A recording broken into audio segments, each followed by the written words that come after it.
Jill! You came. Get back!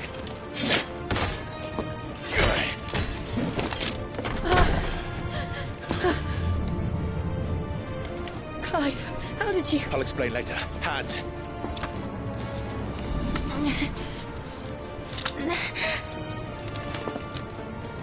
Can you walk?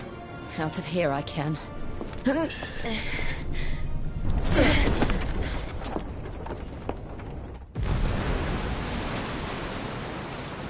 Stand still! Phoenix. Are you not the dominant of fire? I see naught before me but a guttering flame.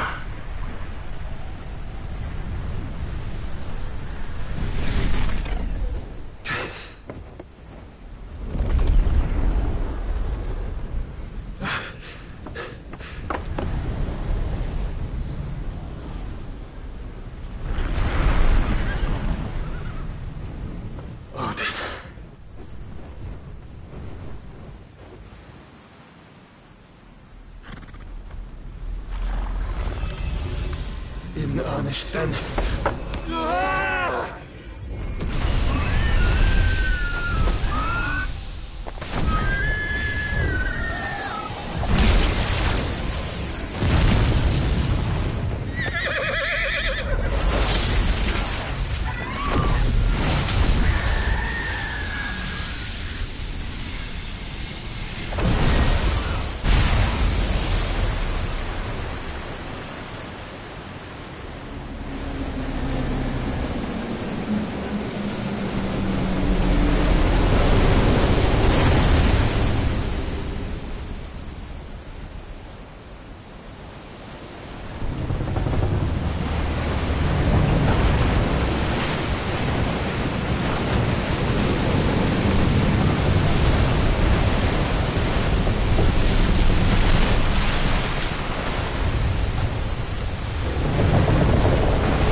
Can you go on?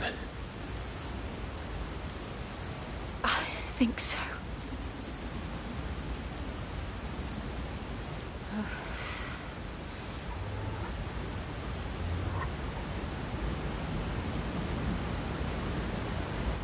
But to where?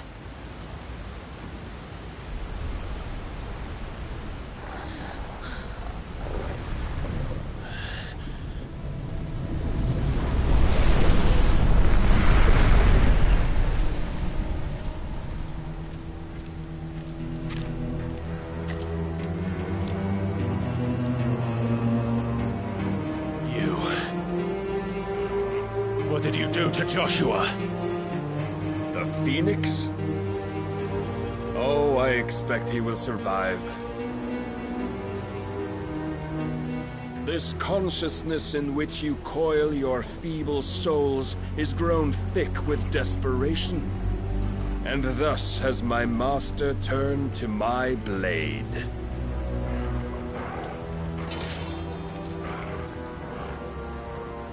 The world will soon be painted in black. And all that live shall gather in death's autumn wake. Not if we remove the cause of this misery. Not if we destroy the last of the Mother Crystals and restore balance to the world. Come. Do you truly think it's so simple?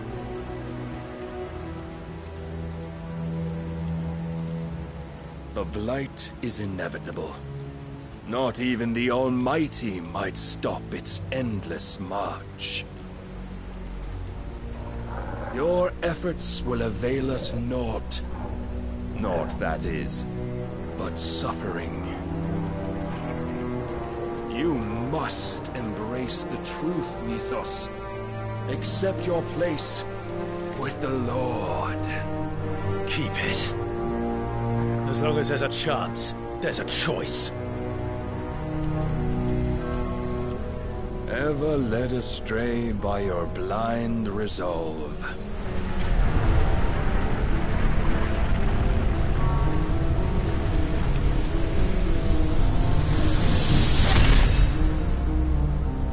Now, it is time you learn the inevitability of your divine fate. However much it may hurt. Get as far away as you can. Clive, no. Trust me, Jill.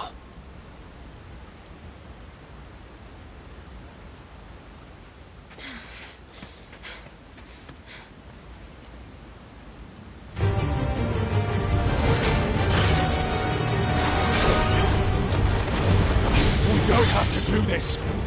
Oh, but we do. If only to remind you of your duty.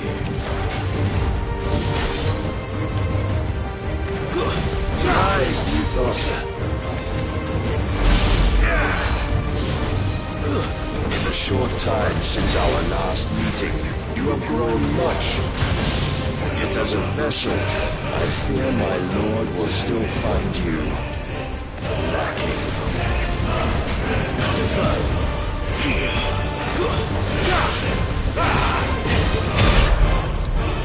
Defend yourself! All this fire and fury, and for what?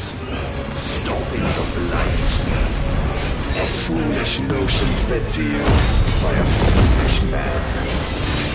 How dare you? You know naught of this world, nor of our place in it.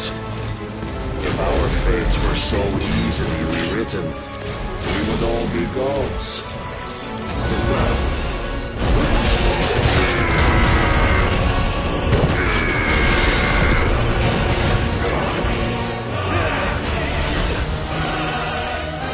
I have seen enough.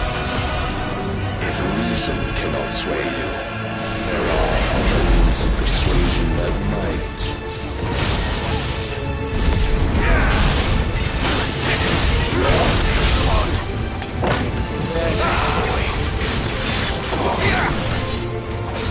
Raise your guard.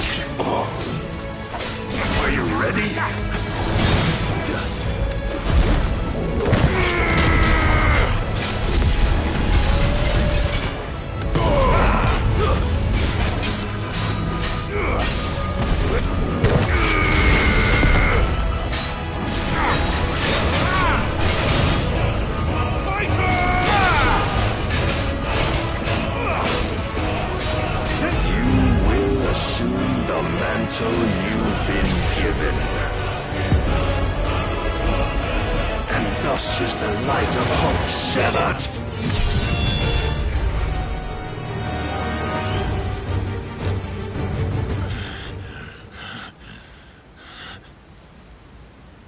You would yield so soon. Never. Clive!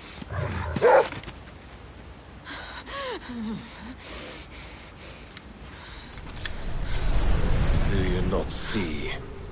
Your iron will weighs you down, dragging you ever further from your purpose. And what is my purpose? Mythos. Who are we? What are the dominants? The breath of the Creator still warm on our lips. We carry his light that we might guide the masses in his name. We are but mighty acts of God. We are more than that. You would be nothing without what he has granted you. The power we wield is his, and yet every time we draw upon it, it wears away at our very being. It breaks us. It unmakes us, that its immaculate aspect might reveal itself. The icon. It is too much for even his chosen few. Apart from you, Mythos. You wield the might of many, yet your body does not answer for its avarice. What are you saying? What I am saying is that we dominants are a means to an end. We were created for you, that you might drink deep of our strength and thereby fulfill your divine purpose. Which is? To feed. As you would know, could you only look beyond the walls of your prison of self-regard. As long as you choose to ignore this, you shall never penetrate my defenses. Still, you may take solace in the fact that you are not alone in your plight. The chains of volition shackle all of mankind, but there is yet cause to rejoice. For the Lord, in his mercy, has taken pity on his flawed creations, and shall see them restored to their proper forms. And what exactly would that be? Why, loyal servants to God. No. Manners, Lord Rosfield? They are men, like you and me. Albeit ones unburdened by the wills that drive our kind to madness. They are pure. They are divine. You mean to turn everyone Akashic? Not turn, Mythos. Turn back. For too long has mankind been led astray by their clamorous wills. It is time they return to a world of quiet equality, where they might once more know salvation. Salvation! And abandon everything we hold dear! We don't need your salvation. We'll save ourselves, and we'll do it on our own terms. Not yours. And not your gods! With every defiant expression of your will, the tighter the chains of consciousness become. But perhaps that fact may be put to use.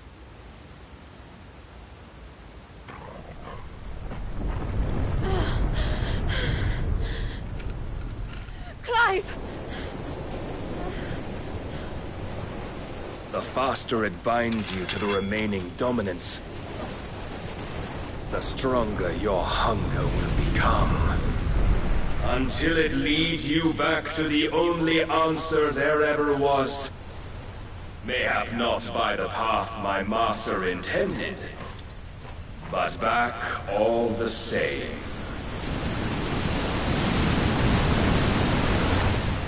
Ash is not far. I could freeze a path. You're in no fit state. Probably not, but I can try.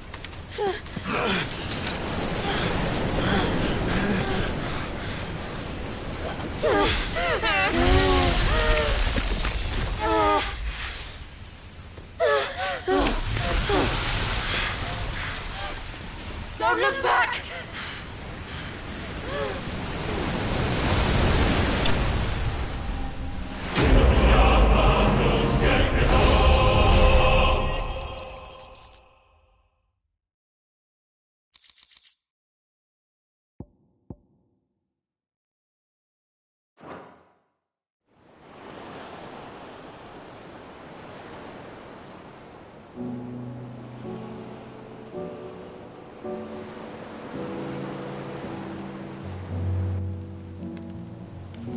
I hope the others are safe.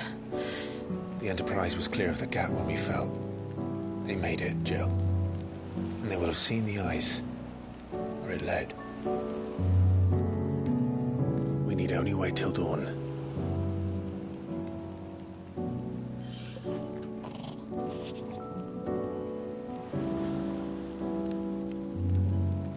This is the second time Barnabas has bested me. I'm powerless against him. And maybe there really is nothing else for it but to give yourself to his master.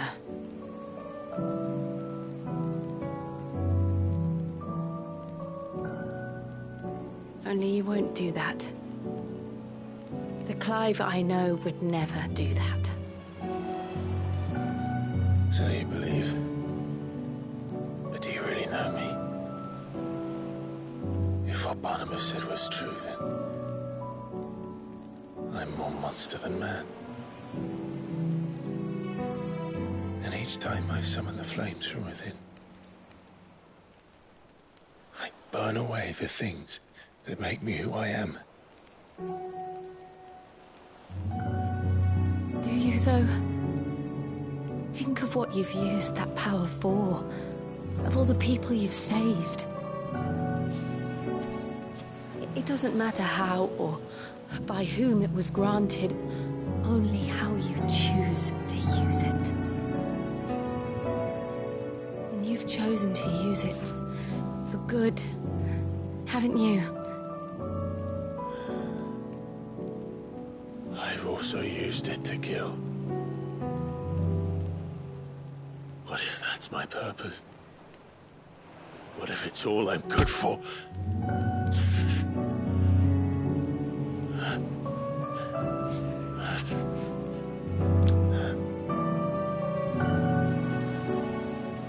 You're still that same boy I grew up with. Always so eager to save everyone around you, and yet always so alone. Because you failed to realize the one thing that needed saving most of all. You, Clive. You. You never once took the time to save yourself.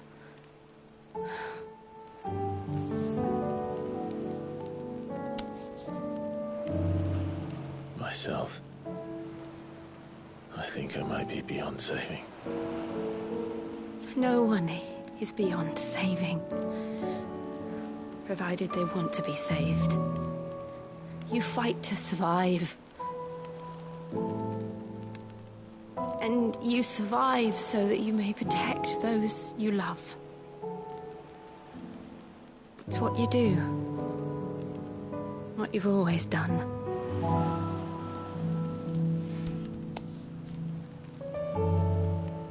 And I know you're not about to change. So I'm going to help you. To give you what you need to protect us all.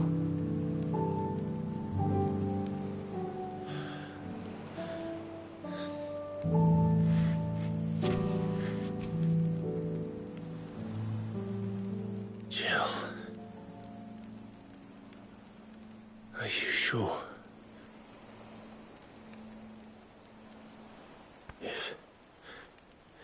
If this is what you want, then...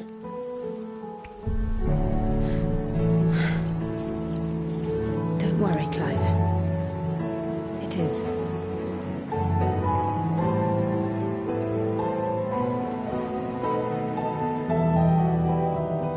This burden, I'll give you the strength to bear it alone. But I'm not alone.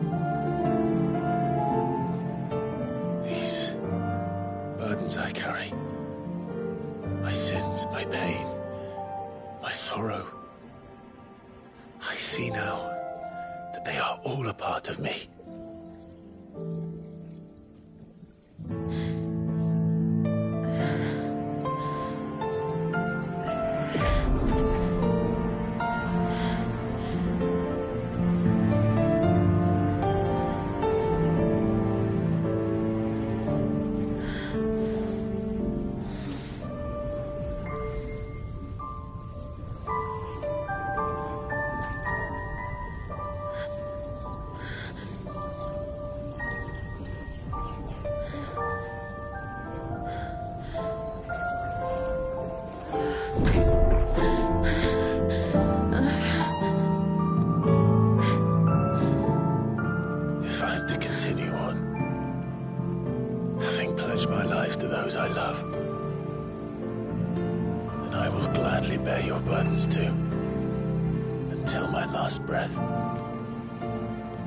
Clive.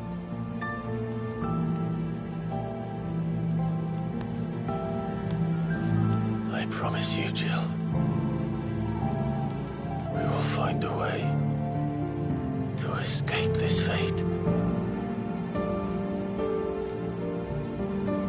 Find a way to save each other.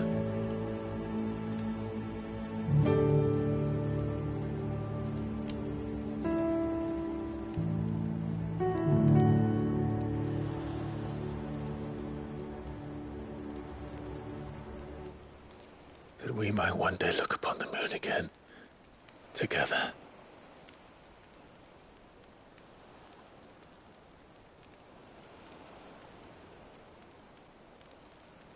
And I promise you, Clive, that I will be there, no matter what you must become. I know.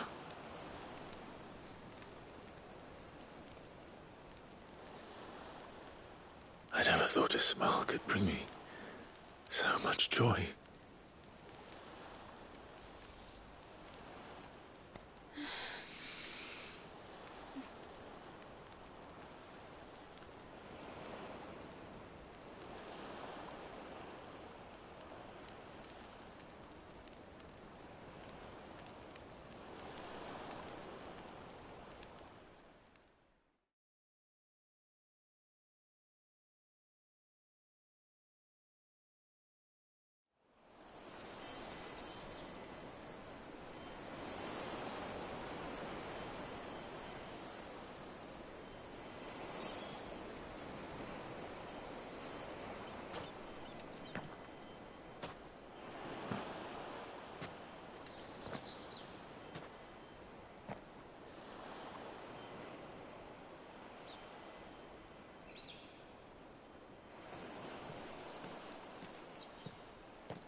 What of Barnabas?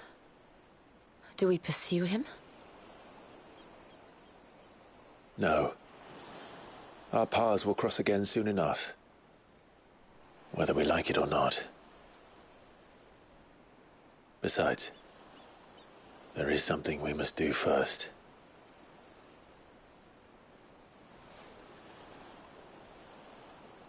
Of course. Drake's spine. The last Mother Crystal.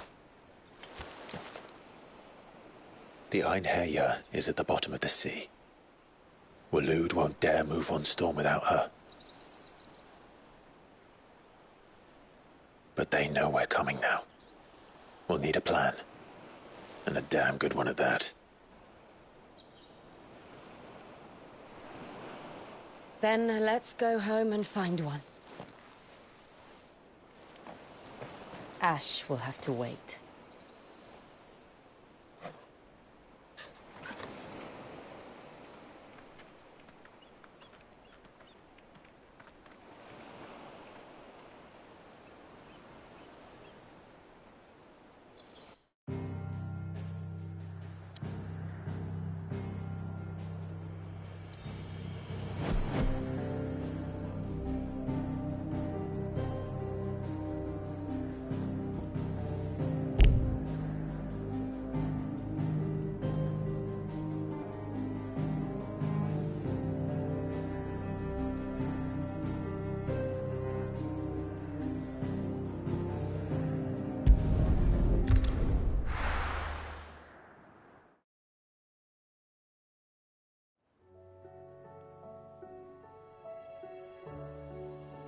Mid says Odin split the sea in two.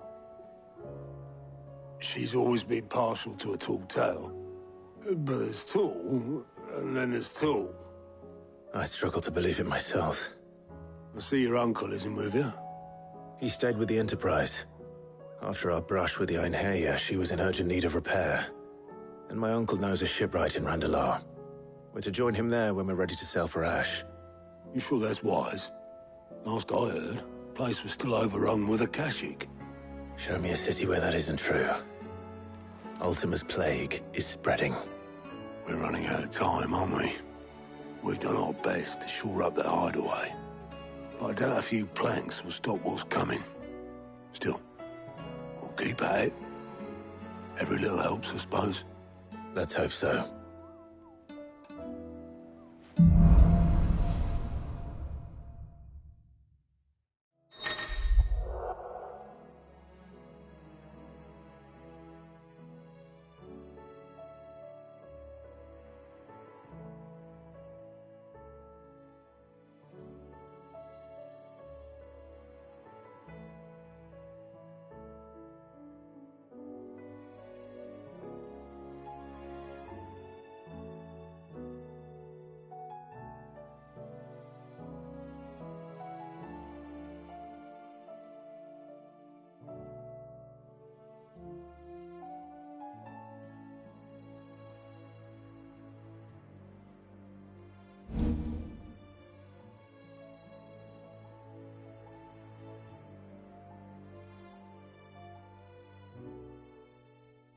I should visit Joshua.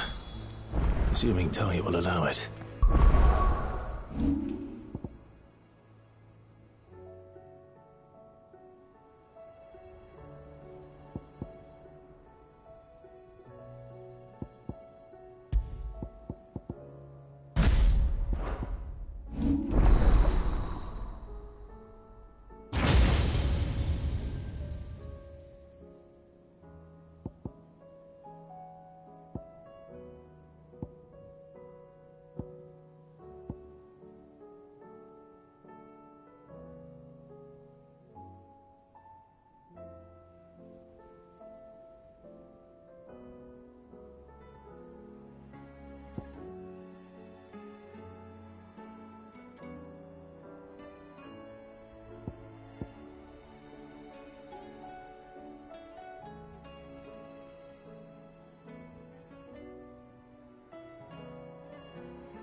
How are you feeling, Joshua? better than I was. But not nearly as well as you should be. Your cuts and burns may have healed, but your body still bears the burden of every spell cast. And what would you have had me do? It was no ordinary foe we faced. It was the Warden of Darkness. Yet still, it was not enough. The king could have ended me at any moment, but instead chose to toy with me like a curl does a mouse. You underestimate yourself. Oh, it was crystal clear. Only one man established his dominance that day, and that man was Barnabas. I'm sorry, brother. That was ill-spoken. It's just, I have never felt so powerless. And when so many are looking to us for strength, perhaps the prince feels the same.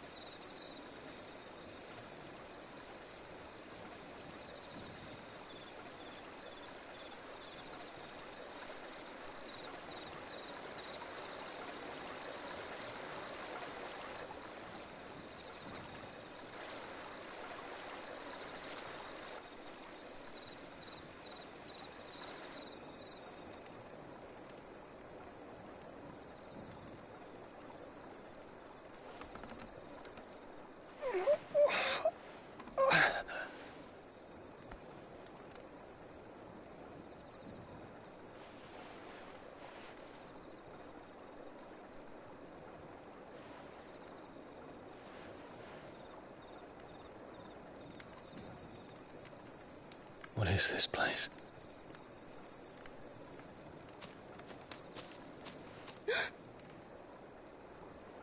Don't move!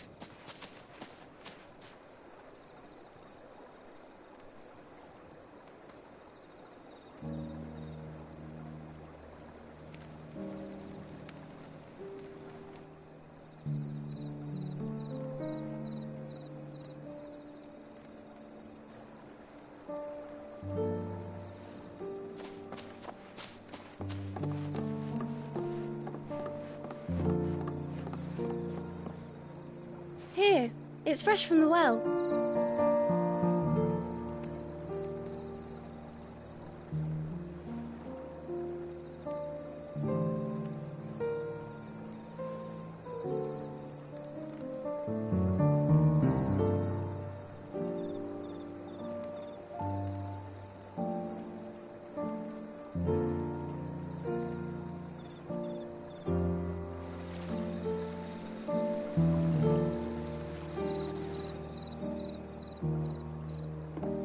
Grandmother told me spirits sometimes get lost, and that the lanterns guide them to their proper place. I set one on the river for her when she passed away.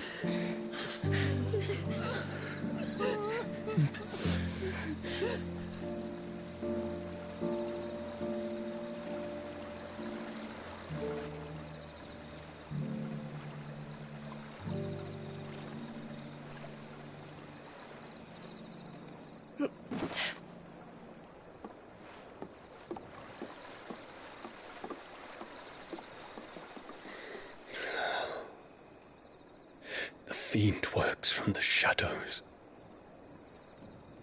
Was it you who guided my hand, then, Ultima? No, not you. This is my doing, my fault, my sin to bear. And for it, I must atone. Your hurts are healing nicely. It was my poultices that saw you well. You make them? And sell them, or try to. Earns me enough for bread, most days. Forgive me.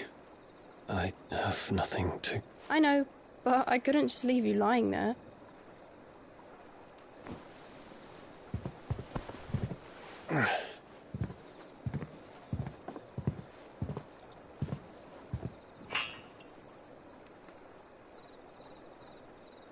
You're going then? Of course. am healed. Thanks to you and your poultices. Will you promise to come back and visit?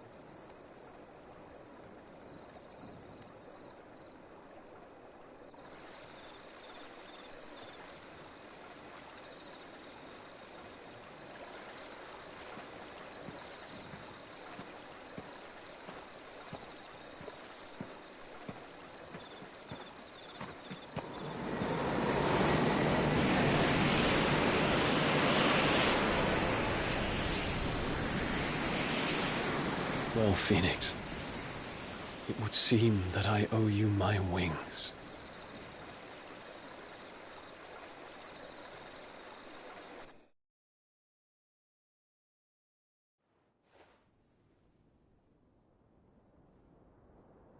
Perhaps he can find an answer. You will be returning to Waloed soon, I gather. I see no reason to wait. Then neither do I. I can think of a few, but I doubt they'll stop you. You will take your medicine. Of course, Lady Daya. Set on leaving already, are you? How long will it take us to get back to Ash? Dunno, about the same amount of time it took us to get here. Maybe less, if your uncle can find someone trustworthy to patch up the Enterprise. All depends on where we're putting into port, mind. Yes. It's not as if we can put ashore wherever we choose. We have to assume that the whole of Ash is hostile, and that we'll be attacked on sight. Then we must find a place they won't think to look. And I have an idea who might know of one. The Professor! I'll go and tell you coming! While you're plotting our course, I'll be in the shelves with your lawsman. I wish to pick his brains about Ultima. Then I'll talk to Karen about supplies for the journey. They may not be easy to come by in Ash.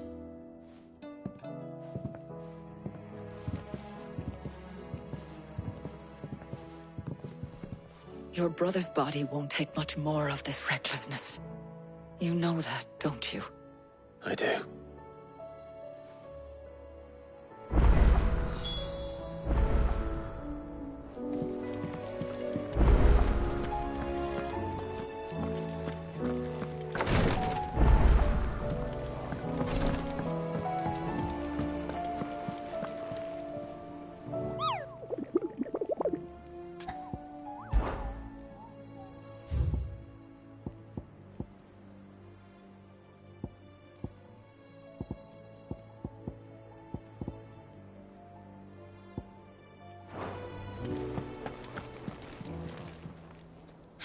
Help you today, Clive? Come to claim your just desserts? You earned this.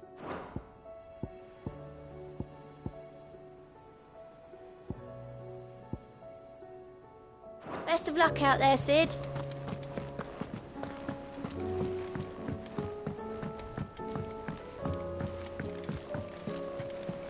Covered in nicks and lumps. Come back.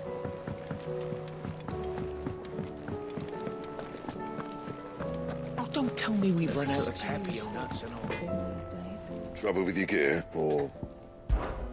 So, will it be?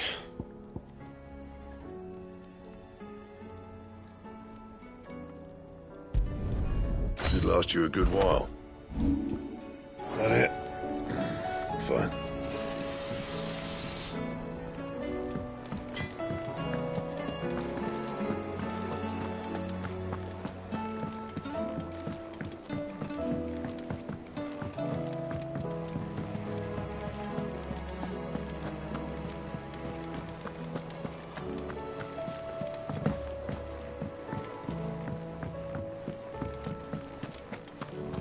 I still say it were a compliment.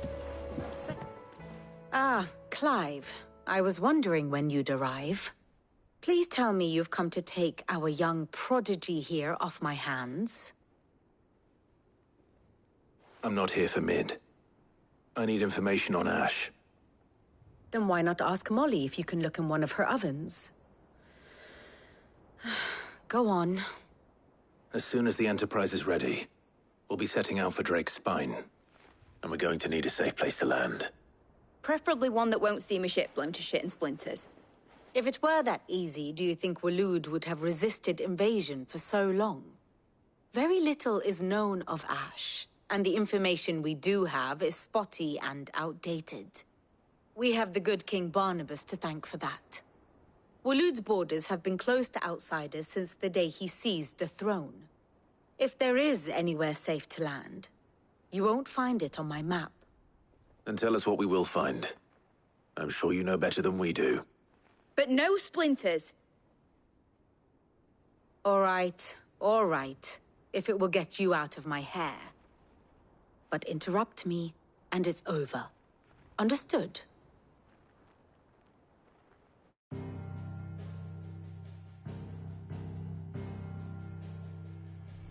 Barnabas Tharm, the one they call the Last King. Understand him, and you will understand the kingdom of Waloed. Barnabas was only a boy when he arrived from beyond the southern seas, and barely a man before he united the ragged tribes of Ash. And having unleashed them upon the formidable Veldamark, he set his throne upon the ancient kingdom's ruins. The victory sent shockwaves around Valisthea, tales of Odin's might spreading through every court, parlor, and drinking hole in the realm. Note that this was in the year 843, and that the king still sits upon his throne some 40 years later, quite untouched by time. Waloed's recent inaction left many wondering if Odin had lost his appetite for war. And yet here we are. The Einherjar was committed to the fray, a bold declaration of intent.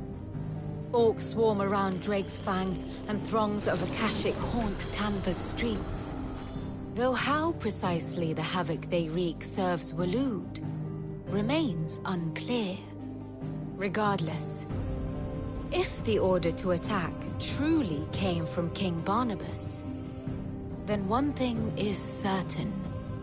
Waloed has achieved the impossible, and made bedfellows of beastmen and the ether-addled alike. All of which is a roundabout way of saying that you will be in unknown territory when you set foot on Ash. Much of the continent has already been lost to the Blight, and what few ports remain will be fiercely guarded. And that is to say naught of its natural defenses. Offshore currents will cast an ill-equipped ship out to sea one moment, and dash it against the rocks the next. But then the Enterprise is anything but ill-equipped. And Mid has made land there before. Now, if only there were someone with an intimate knowledge of the Shadow Coast, and where a daring gentleman might put ashore.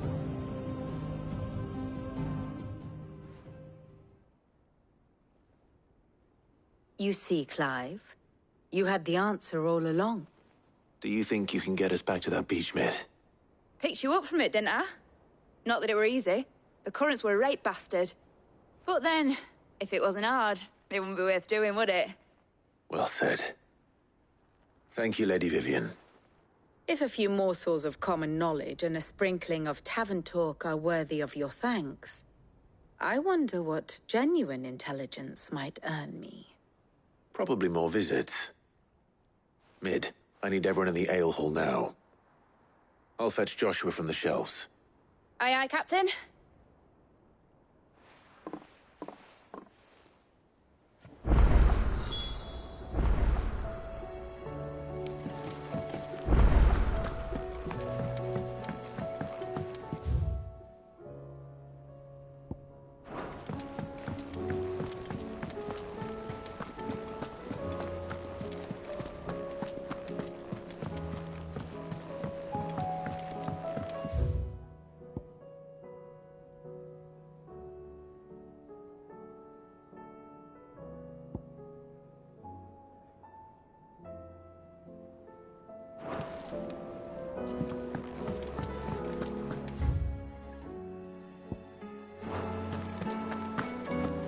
The stew's awfully thin.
There's no way of knowing if Doris will confide in me, but I can speak to her at least.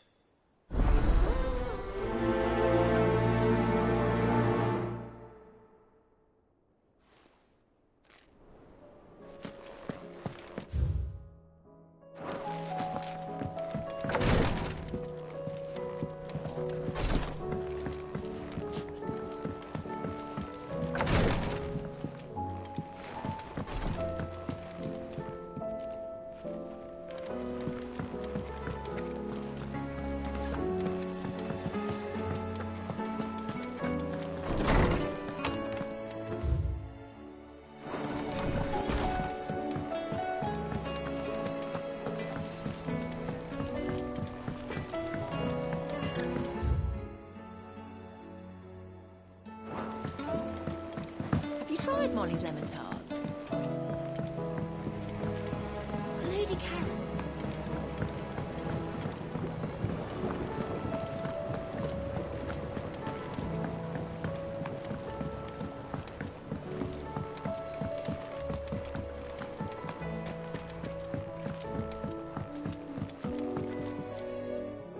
Cid, do you recall the flowers I had you bring back to the yard?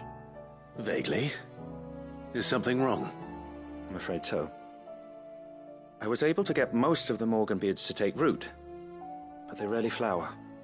I fear the soil here does not agree with them. However, I believe I have a solution. I can't wait to hear it. I'm going to marry the Morganbeards with Morbles. I know, but hear me out. Morbles are possessed of a highly choleric temperament. The fire which drives them appears to be maintained by an abundance of nutrient-rich ether drawn from their environs. I believe that by grafting a Morble vine to a Morganbeard, the appendage's wealth of vigor-inducing nutrients might well stimulate the flower to bloom. The endeavor, I assure you, is scientifically sound. I simply need a vine to prove the theory.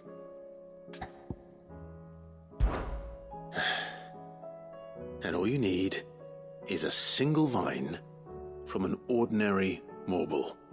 That is correct. A single vine. As for the Morble, I fear ordinary may not suffice.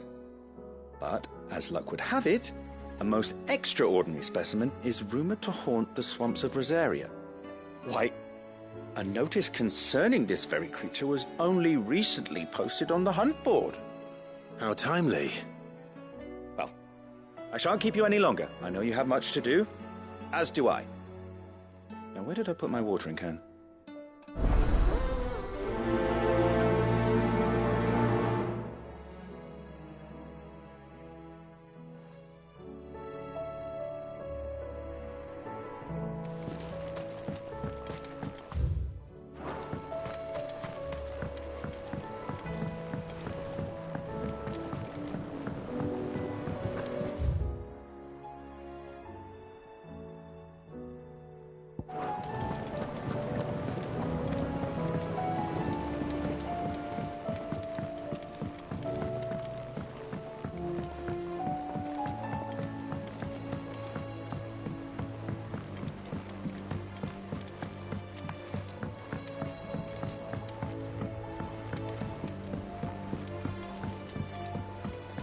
Canva lost? It can't be true. Miss, can we read Miss Editor's story for our lesson today?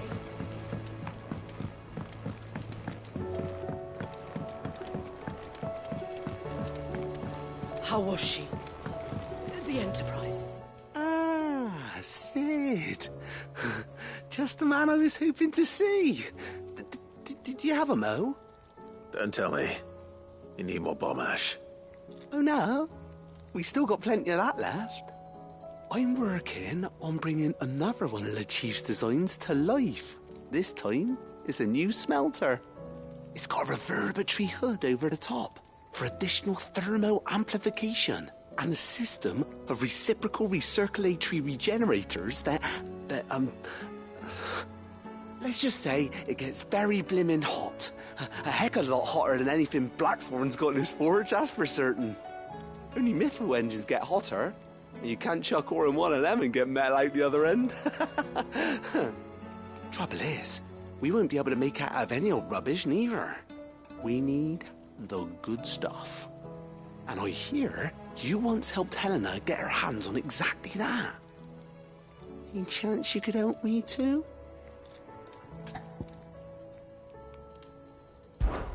If it's for the good of the hideaway, I'd be happy to. Oh, it is. I promise you. So, what exactly is this good stuff you need me to find? We've got a couple of examples here. Spherical echoes, we call them. More fallen materials. So this smelter is similar to the Mithril engine in more ways than one. That's right. They're a bit like the thermal helms. Fallen ceramics deal with heat like nothing else, see? And what's more, they're directional, transferring heat from the inside to the outside. But these things, they're all outside. If we line the hood with them, they'll reflect the heat right back into the furnace. We've collected as many as we can, and I know where we can get the rest. Trouble is, they're all watched over by their bigger, uglier cousins. So you want me to visit some ruins, destroy some echoes, and bring back the spheres they're guarding? That's it in a nutshell, yeah. We're only 3 short, mind. And we know exactly where they are. There's one up Amber Way, in that ruin that they call Lost Plume, and another in the Silent South, over in Dhalmekia. Last one is in the ruins of Advent, which is in the Empire. All right then. Wish me luck. It'll do. I'll be keeping all my fingers and toes crossed.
Yennefer in the hands of Akashic.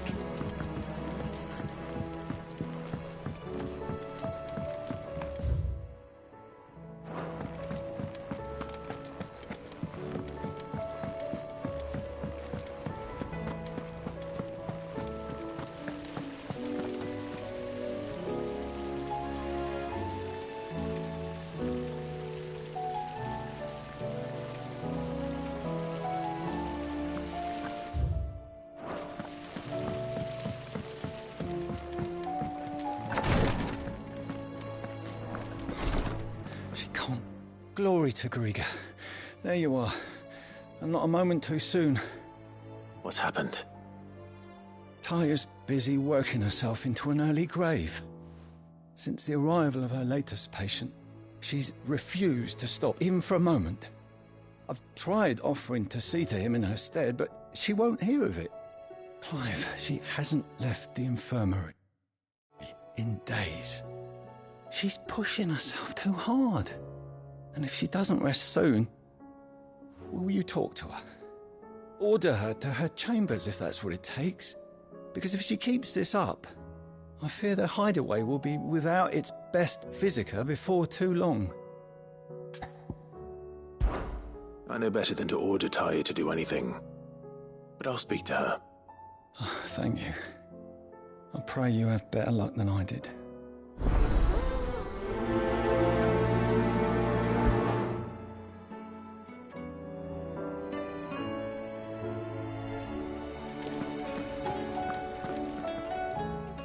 Tya, Rodriguez worried about you. And if what he says is true, then so am I. We all admire your dedication, but you do need to rest. I will, when it's time. Until then, I'm staying put. We owe him that much. Who is he? Someone from my past. Someone who doesn't deserve to die alone. It won't be much longer. The crystal's curse has almost finished its work. If I had the tears, I could ease his passing. But without them, we've nothing that will touch the agony of those last few hours. How would tears help this man? Not my tears. Tears of mercy. Alicia, it's the only thing strong enough. You wouldn't, Tya. Surely. There must be something we can do for him. Sometimes an easy death is the greatest kindness we can offer. You do well to remember that, Rodrigue. I will. We have all the ingredients we need for Alicia Balwam. It needs to be fresh, though, so we rarely have much to hand. I can make the draft if you can bring me what we're missing. Just tell me what you need. There is a species of venom-weeping spider that lives in the forests of Norvent, near Lorbert's Pass. Bring me one of their eyes. Preserve it as best you can, but avoid contact with the tears. I'll make sure the other ingredients are ready before you return.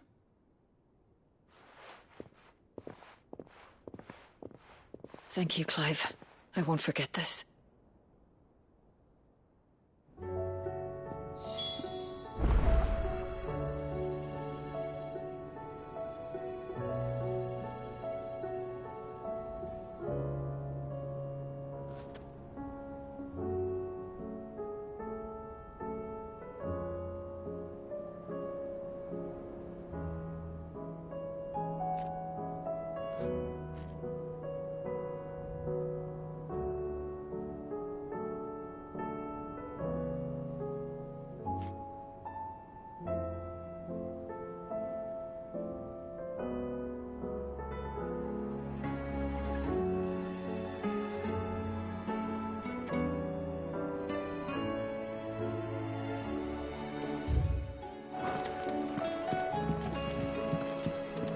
Please, you're great. My Lord Marquis. Yote, is anything the matter? You seem troubled. Perhaps I might be able to help. My lord. Yes. Perhaps you might. It's your brother. His condition continues to worsen. though he does his best to hide it. The lesion on his chest pains him more with each passing day. I had feared as much. There are certain elixirs which can ease the suffering of those afflicted by the curse, but... But His Grace's case is severe. The drafts I have been able to prepare for him thus far have ceased to have any real effect. So I consulted with Talia and certain of my comrades among the Undying about the possibility of finding something stronger. And thankfully, a recipe was found. The only problem being that the critical ingredient is exceptionally hard to come by, and our supplies are almost exhausted. Unless we can secure more soon, your brother's anguish will likely become unbearable. My lord, I know that I have no right to make demands of you. But would you help? For Joshua's sake.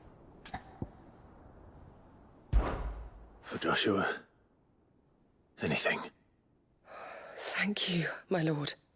So, what is this critical ingredient? A rare herb by the name of stonerwort. It grows only where the ether is densest. The vigor it stores in its stems helps to counteract the curse. We discovered a patch near the aqueduct in Rosaria. But alas, yet more ether has erupted from the earth there recently, leaving the whole area flooded. The search continues for a new source. One that we might reach without being turned. So it's only that you can't reach it. The stonerwort itself is unharmed by the flood. Well, yes, but... Then I shall go in your stead. But, my lord... You've yet to find another source, correct? So for now, the aqueduct is our best hope. Besides, I'm a dominant. The ether can't hurt me. Well, if you're sure, my lord. Stonerwort is easily identified by its blood-red blooms. Search around the aqueduct, and you're sure to find some soon enough. I shall remain here and prepare the other ingredients.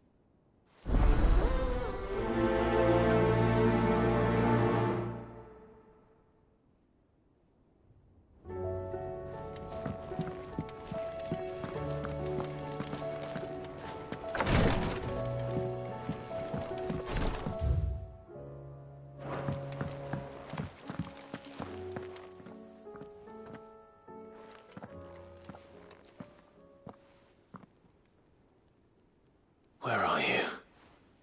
Can I help you, Sid? I'm looking for Doris. Is she here? I'm afraid not. She's at Martha's Rest on a job. My job, actually. When she heard what the mission was, she insisted on going herself. Alone. Did she? What was the mission? Following up on some new information. Once they'd settled in, the bearers you helped liberate in the Dragon's Eyrie were keen to talk about their imprisonment. And about their captor. The slaver Cole's team were tracking when they were attacked by the Beastmen. I'll go and find her. She's at Martha's Rest, you say? If she's not moved on already, yes. I hope everything's all right. Why would Doris insist on going alone? Maybe Cole was right to be worried.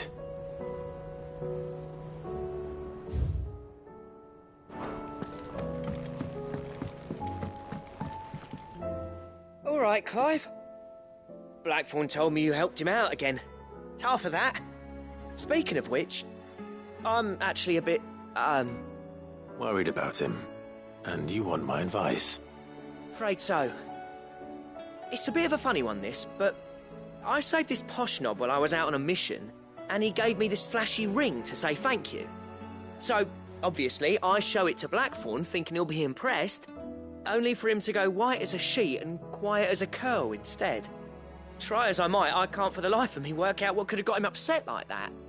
And seeing as how Blackthorn opens up when you're around, I thought maybe... I'd speak to him again. Well, I suppose there's no point leaving him to stew. Cheers, Clive. I'll be sure to pay him a visit as soon as I have a moment. All right, I'll meet you by the forge then. You come along when you're ready.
Just any mobile, could it?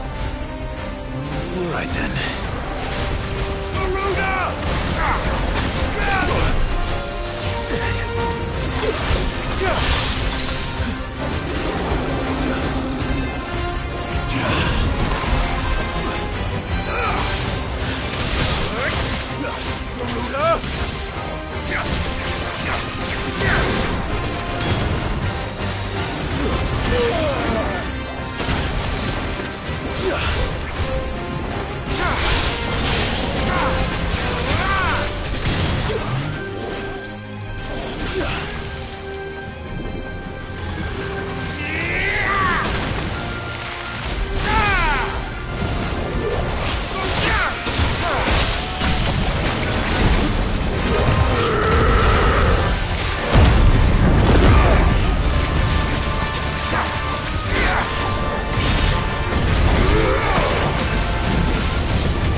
was definitely anything but ordinary.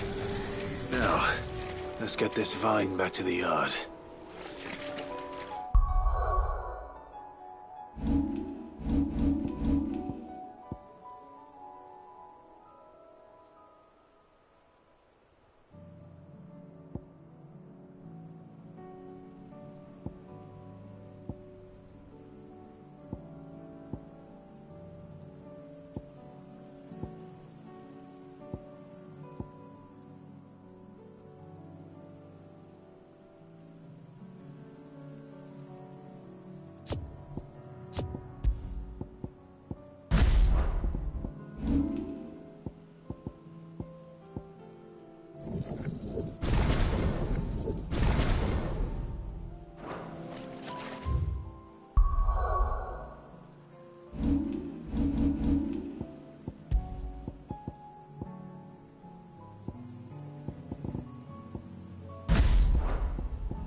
Run like the wind.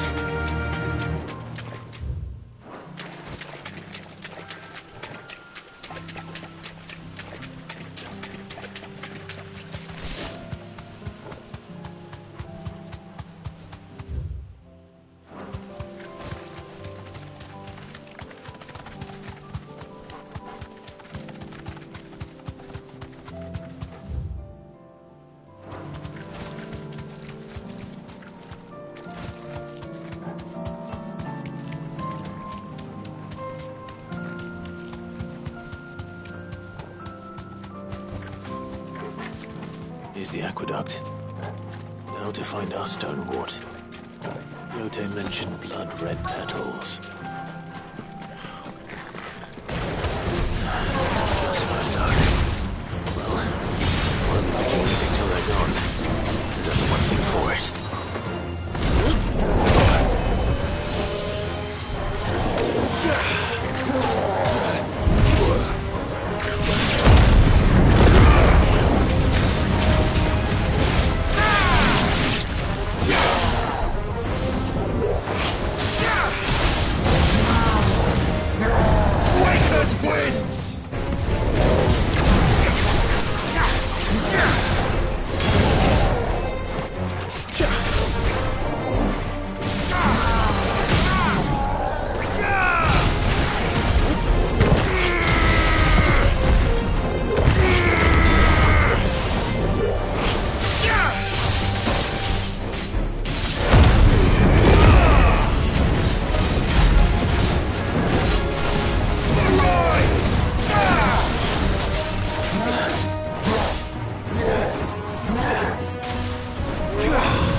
collect as much as I can before reinforcements arrive.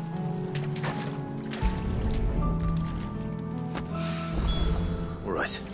That should do it. Let's get these back to Yotei.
Ready, go?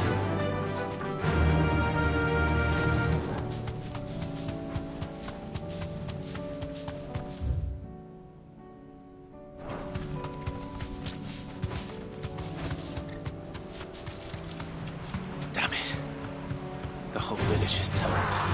That'll do, girl.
I'll need to deal with these ones first.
Spherical echo. This is it. Right then. Just two more to find.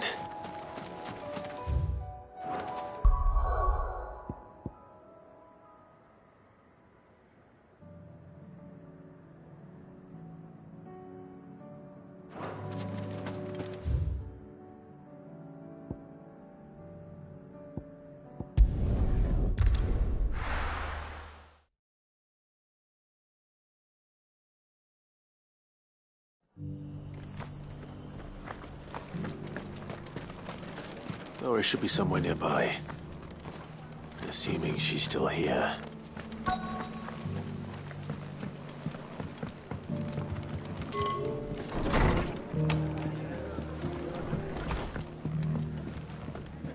Ah, Clive. Just the man I was hoping to see. Oh? And why is that? You remember how some of Sir Wade's guardians took up residence here after the Akashic attacked? Well, now the rest have come to join him. Seems their barracks in the Lazarus have been lost to an ether flood. Now, I don't mind having a few more brave boys around to keep them animals at bay. I ain't daft after all. But we ain't got nowhere for 'em to bed down. Poor buggers are having to make do with haylofts and chocobo pens. I'd build 'em a new barracks here if I could. But where would I put 'em? There just ain't enough room up here on the rock. Which leaves us in a bit of a pickle. The people we're counting on to keep us safe are living like beggars. I see. And it isn't just that lot. There's bears to think about too. There's been more and more of them turning up lately, coming from all over looking for safe haven. But there's only so many we can shelter with the room we've got. We can't keep cramming more and more people into less and less space. What we need is a new home for our new arrivals. And that's what I was hoping you might help me with. If it ain't too much of a burden, of course. It's no burden. Thank you, Clive. So, where were you thinking of making this new home? Well, I reckon we could do a lot worse than Eastpool. Eastpool? It's been a long time since I thought about that place. It was a tragedy, what happened. And if any of us could have done anything to stop it, we would have. But what's done is done. And those who lived there wouldn't have wanted the village they loved to be left in ruins. I suppose you're right. The blight might be pressing in, but I reckon it's got a good few years left in it yet. There's just one problem. A band of cutthroats have made it their den, and they don't seem like they'll be moving on in a hurry. Nasty bastards they are too. I've lost some good men to their raids. Would have sent someone to clear him out sooner, if my boys didn't already have their hands full fending off the Akashic. But now we've got a few more Guardians of the Flame to call on. I reckon it's time we made our move. What do you say? Fancy leading a raiding party? I do. Eastpool was once home to people I loved. I won't have bandits sully those memories. I'll gladly drive them out of there. And I know the men will gladly follow you. I've already shared a few thoughts with Sir Wade about how we might be able to win the place back. And I dare say he's got some ideas of his own too. Why don't you go and talk to him? Of course.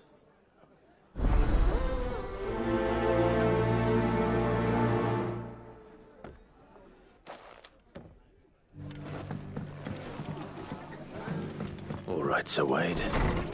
Let's hear your plan. Who's making this town a welcome? Just because the heavens have gone to rack and ruin, it don't mean have to. Nearly done. Now, let's get this stone set. How do?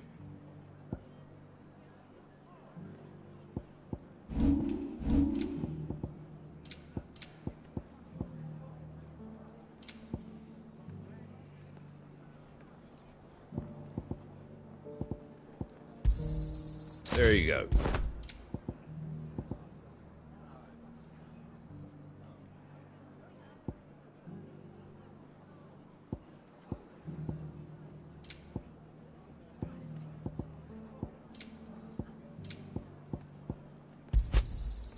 Much obliged. Thanks very much. Fare thee well.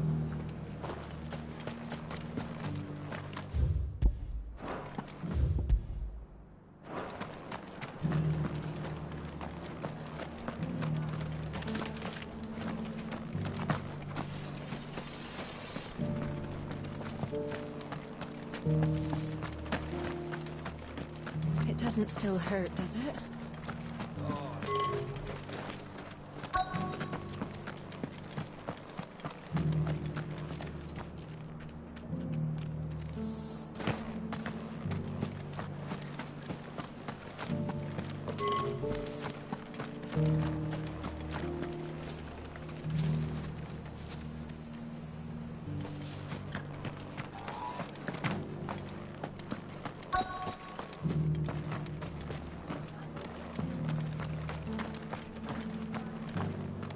I've got greens of all shapes and sizes. Colours too. I expect you heard what happened to the noble court. The ether just started pouring from the walls. We were lucky it didn't catch us in our bunks, or we'd have all turned. Where next for the Guardians, then? We were driven from Rosalith, then from the Lazarus. Probably be the rest next.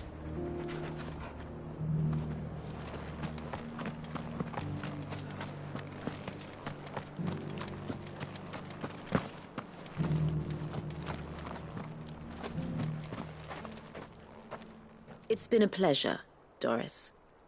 Just like old times. I'll give your offer some thought, my lady. How goes the investigation?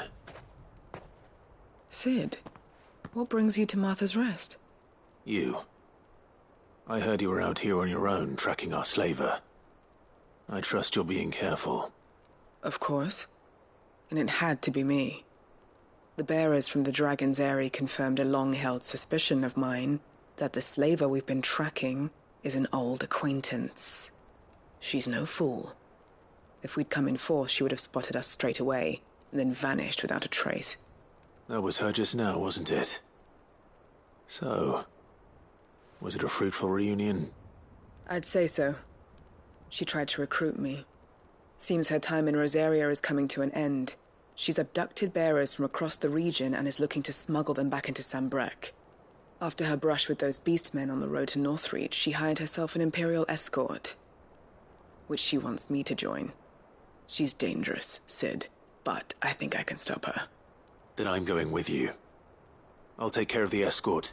You can see the bearers to safety. Where are they? The Baum Archers, soon to break camp. You go on ahead.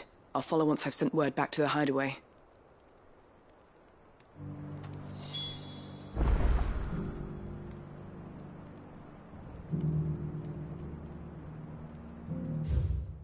She asked me to join her at the Bow Marches. It's a wonder she still trusts me after everything that happened.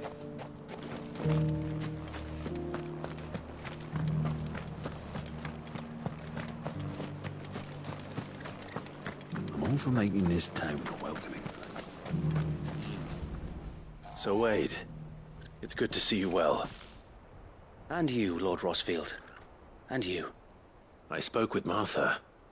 She tells me you have plans to free Eastpool and make it your own.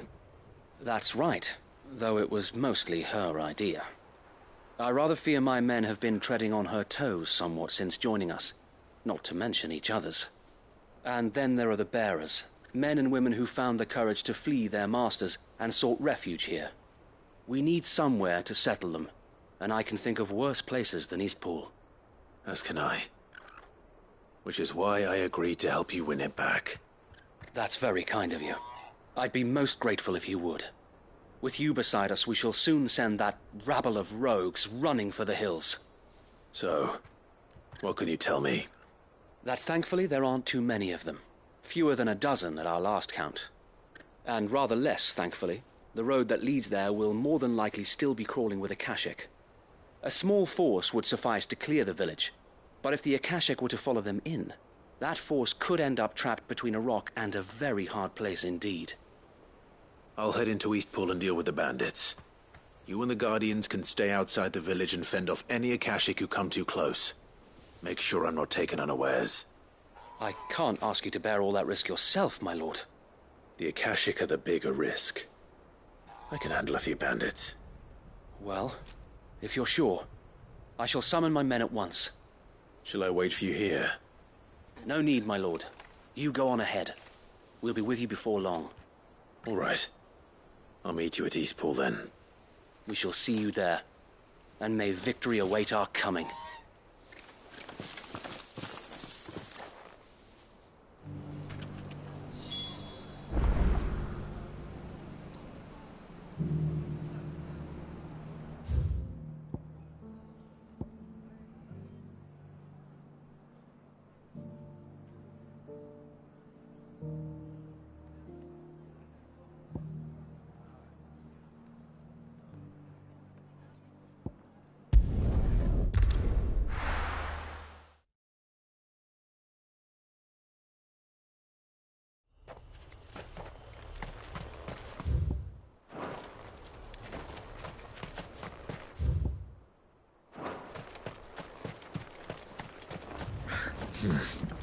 Not here.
Good. They haven't broken camp yet. How did Doris come to know a slaver, I wonder?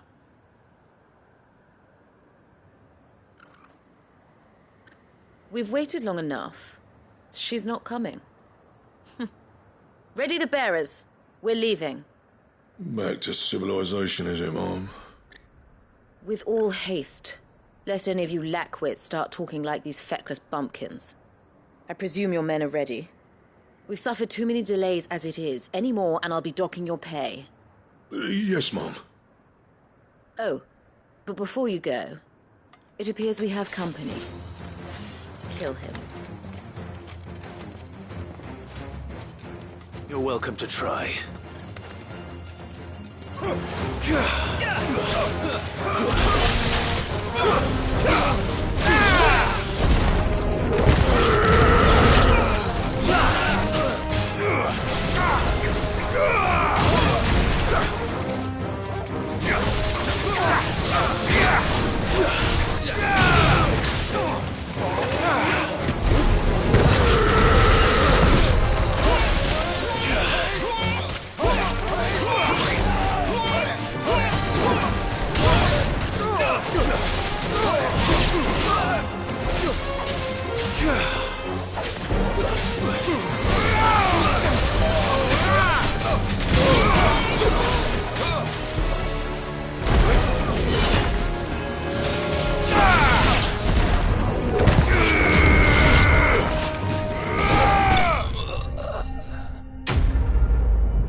So much for your escort.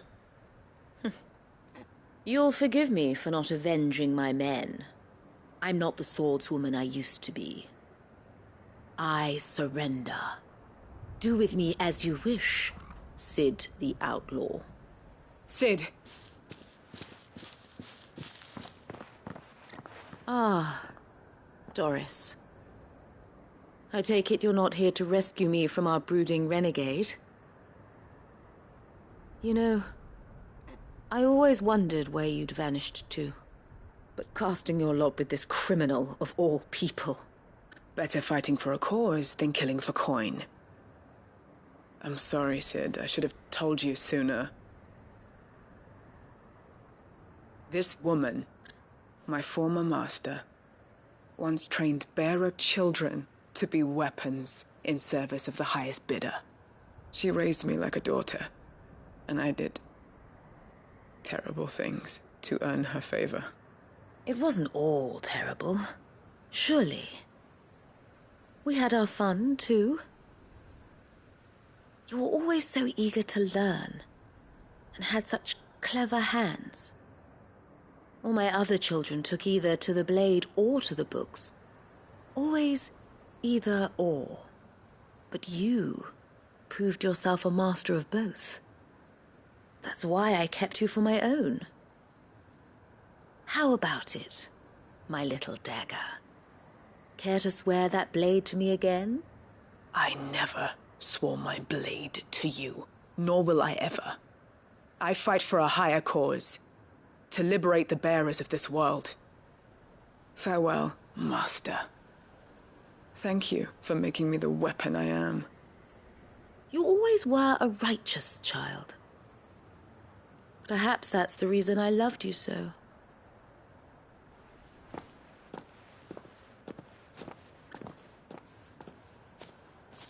What do you want to do with her? I am not the killer she wanted me to be. Not anymore. And she no longer has friends in high places. The Dame does, though. Her connections at the Imperial Court will see that justice is done. All right. If you're certain. I am. And thank you for everything. Now, I better let these bearers know that they're safe.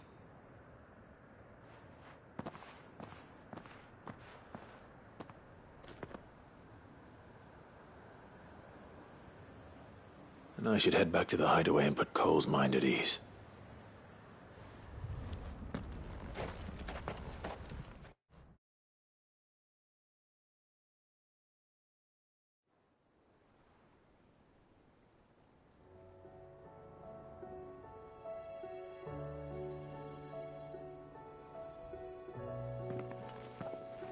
Welcome back, Cid. Doris's message just arrived. I hear you saved more bearers from being smuggled across the border. With any luck, they'll be joining us in the hideaway shortly. Oh, and your letter. You don't need to worry about Doris anymore. I'd been hoping as much. She mentioned one or two things in her report. So the slaver we'd been chasing all these months was her former master. Wish I'd known. She's been arrested, by the way, over in Sanbreque. Went quietly, or so we're told. And she won't be getting off lightly. The Empire may have no love for bearers, but it's none too fond of black market traders either. Can't have been easy for Doris. I'm sure it wasn't. But don't worry. She'll be all right. I hope so. Suppose you should know, eh? You had quite the past yourself before you came here, or so I understand. Anyway, thanks again, Cid. The Cursebreakers would be lost without Doris. And you, of course. Keep up the good work, Cole.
Covered in nicks and lumps, the lot of them.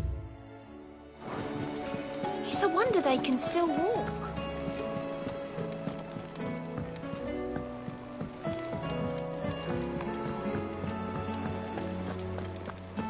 Oh, don't tell me we've run out of Papillons.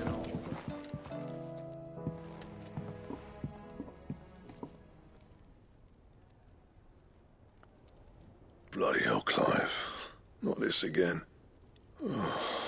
Ain't you got better things to do with your time? That remains to be seen. August tells me he showed you a ring, and that the sight of it clearly upset you. Would you mind telling us why? Come on, mate. Bottling it up ain't gonna help no one. If it weren't the ring, and it was something I said, then I'm sorry.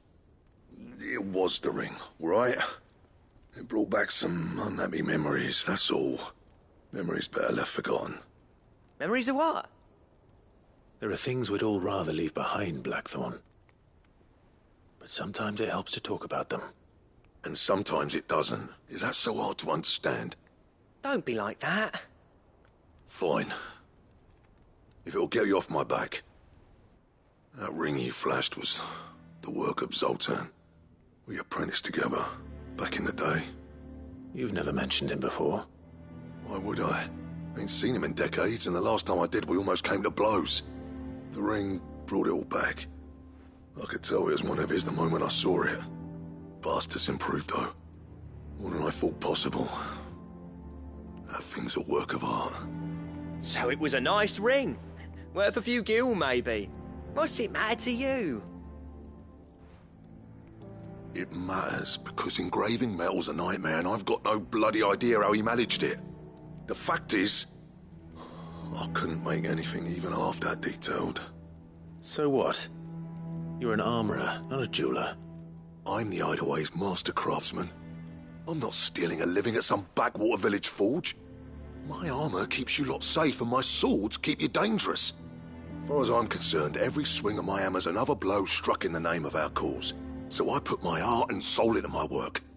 Because the Cursebreakers deserve better than second best. And I refuse to be shown up by the likes of Zoltan. Very well. Why don't we go and pay him a visit? Learn his secret. I doubt he'd be too happy to see me. Then just this once. Make peace with being second best.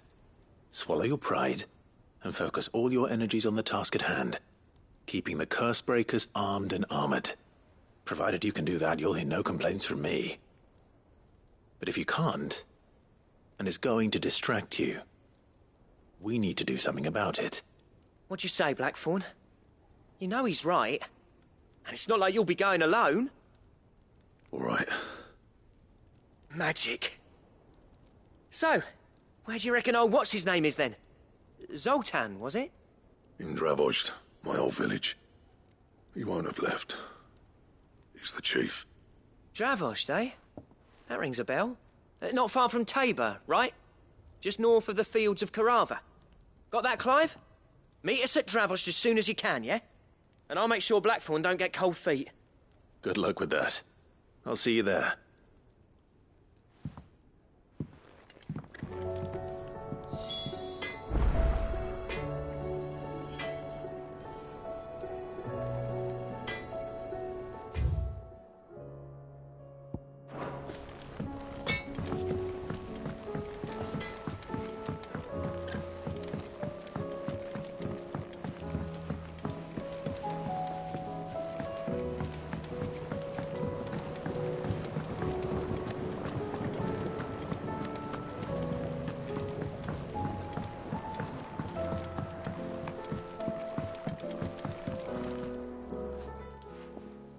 Sid, I can't help but notice that your satchel is twitching in a most violent manner. Here. It's your problem now. What an amazing specimen. The flesh positively throbs with vitality. If I can successfully graft this to the Morganbeards... When I successfully graft this to the Morganbeards, I suspect the results will be immediate. I shall begin at once.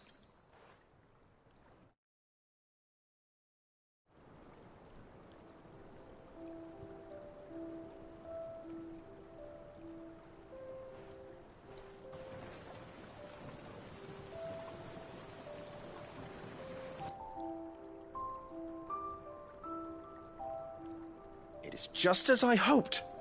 Witness how the Morganbeards have taken to the blighted soil. How they bloom with heretofore unseen vigor. Why, I dare say such a vine graft would yield similar results when applied to other specimens as well. I'm glad I could be of assistance. You've not only helped us, Sid. You've saved us. Do you recall the extract with which I provided you before? I took a moment to distill some more, but this time with the petals from the invigorated Morganbeards. And would you believe? Its potency has nearly doubled. You must accept this vial as thanks for your assistance. The rest, I shall give to Taya.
Have you tried Molly's lemon tarts? I've never had any.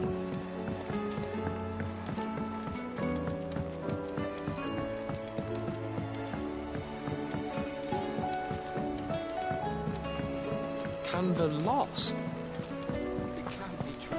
Miss, can we read Miss Editor's story?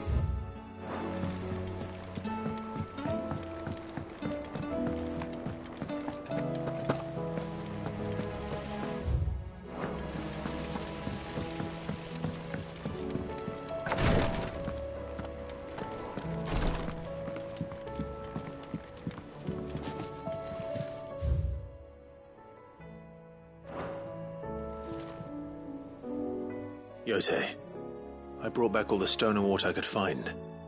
Will this be enough?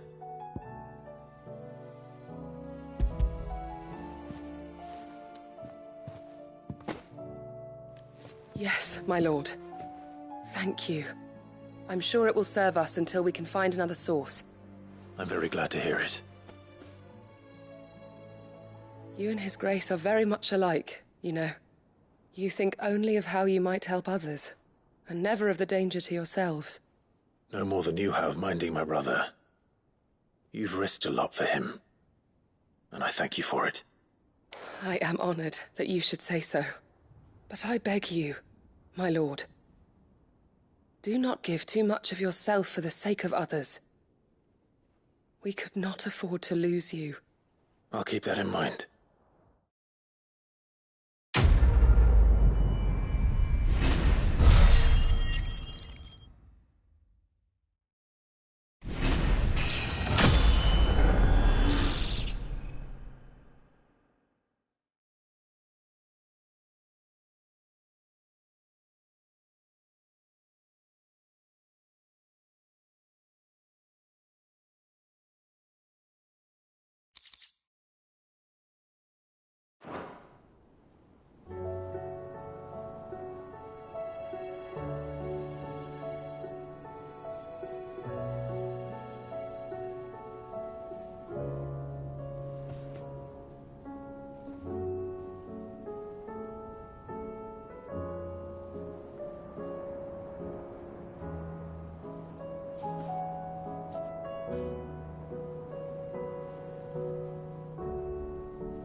down. One to go.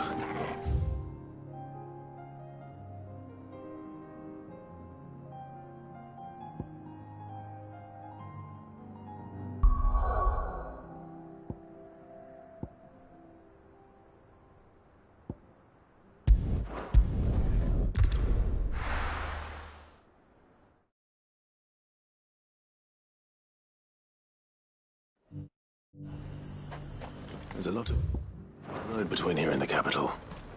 Rutherford's man could be anywhere. Sell it. Anything today? The Dominion's all but done for. Was that shouting I heard from the barracks?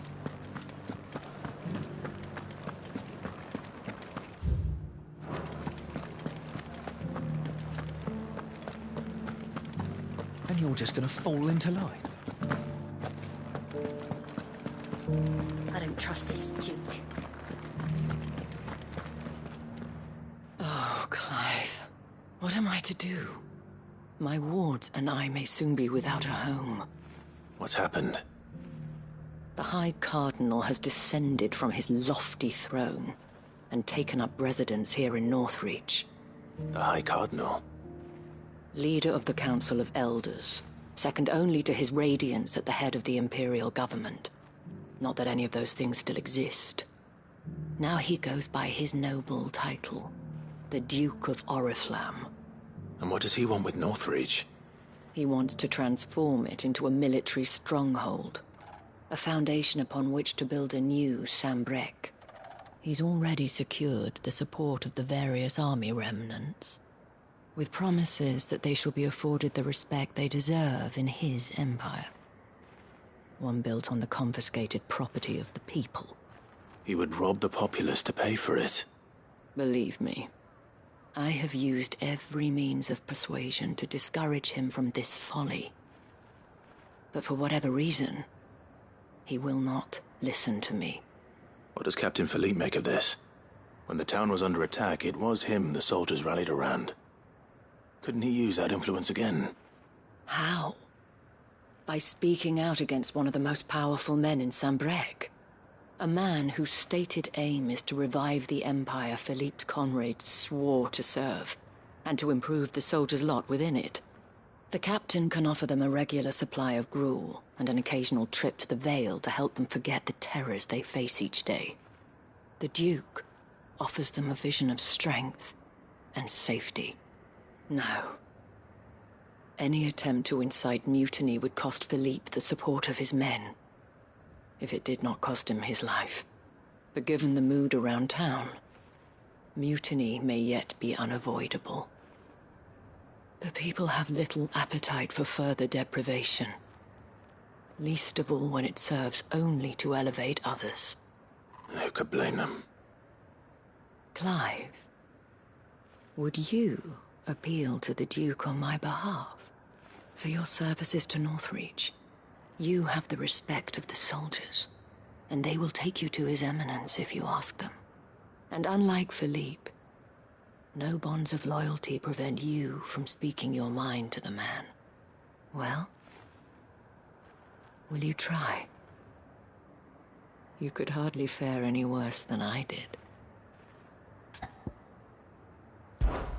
I'll see what I can do. Thank you, Clive. Tell me then, where will I find this Duke of Oriflamme? In the garrison? Overseeing the troops, yes. All right. Wish me luck.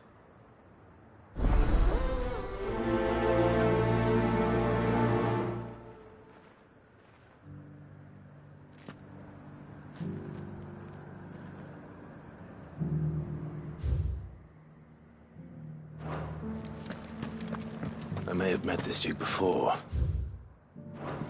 At the Remembrance Ceremony. Let's hope I didn't make a strong impression. It's not only control of the garrison he wants, it's the whole of North. We already have a leader in the Dane.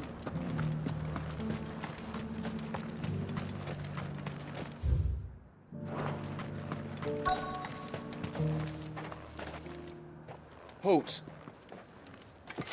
Oh, sorry about that. You're the dame's man, aren't you? You got some business with the captain? No, actually. With the Duke. I was hoping I might be able to speak with him. We're under orders not to let any civilians pass. But you should be all right. His Eminence has heard all about you and your heroics. Wait here. I'll go and ask.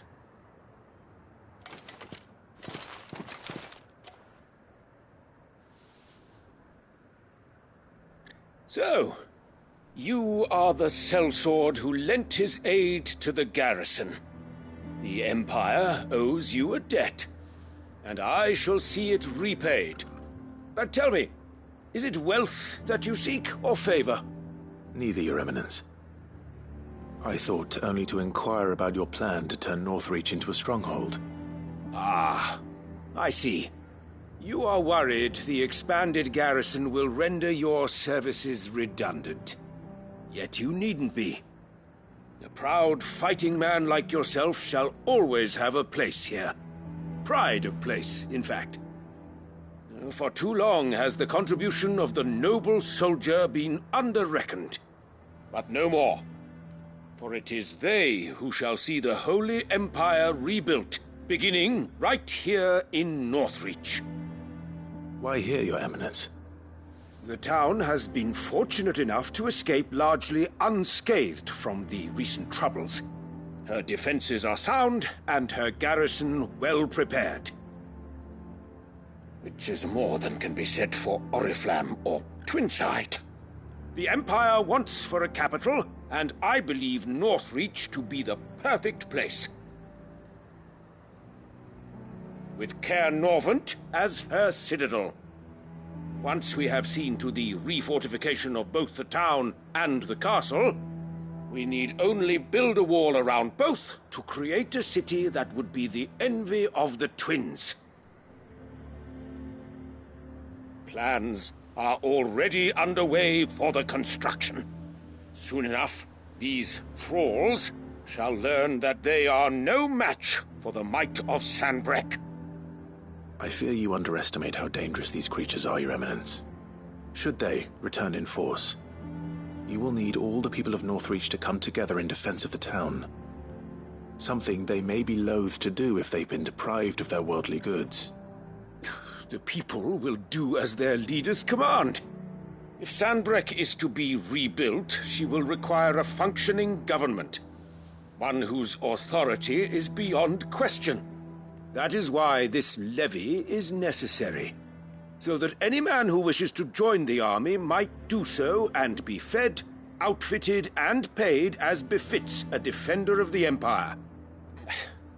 And yet there are those who persist in peddling the treasonous lie that I seek to steal from the people and drive them from their homes. I suspect they're afraid of losing what little they have left. Precisely. The common folk have little and less, and you mean to deprive them of even that. You would sow the seeds of your new empire in your own salted earth. Sabine, we have discussed this. Yes, and I told you then how putting the empire before her citizens would lead only to revolt. Without an empire, there are no citizens. And in yours, there will be only beggars. Is that what Griga wills for her people? Do not take her name in vain, Sabine. I'll come back later. The citizens revolt. I wonder what the people really think of the Duke's plan. It wouldn't hurt to ask them, I suppose. Let's begin with those on the other side of the wall.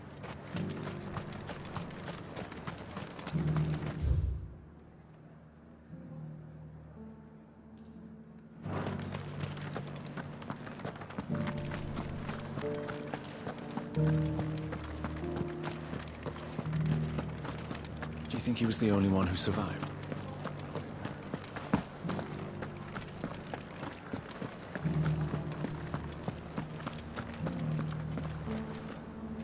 All right there. What is it you're after, sir? Just your opinion, actually. I wondered what you thought of the Duke of Oriflamme. Oh, him. Not much. None of us traders do. It's thanks to nobles like him that we had to set up shop this side of the wall in the first place. Couldn't have the rabble getting any closer to the holy capital, could they? And now he's trying to drive us out completely, threatening to take everything we got from us if we don't clear off. If the dame said she wanted him run out of town, I'd be straight through that checkpoint, tar bucket in hand.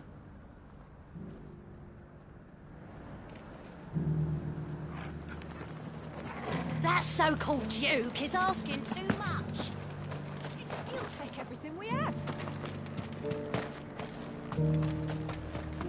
So, you were right about the hike. I've been hearing a lot of talk about a certain Duke. Nothing good, I'll wager. Going around acting like he owns the place. And with hardly a word to the dame. This is her town, not his. I take it you'd rather she was in charge. As far as I'm concerned, she still is. Just need his eminence to sod off back to Oriflamme.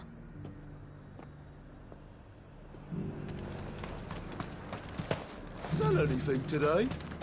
As much as you.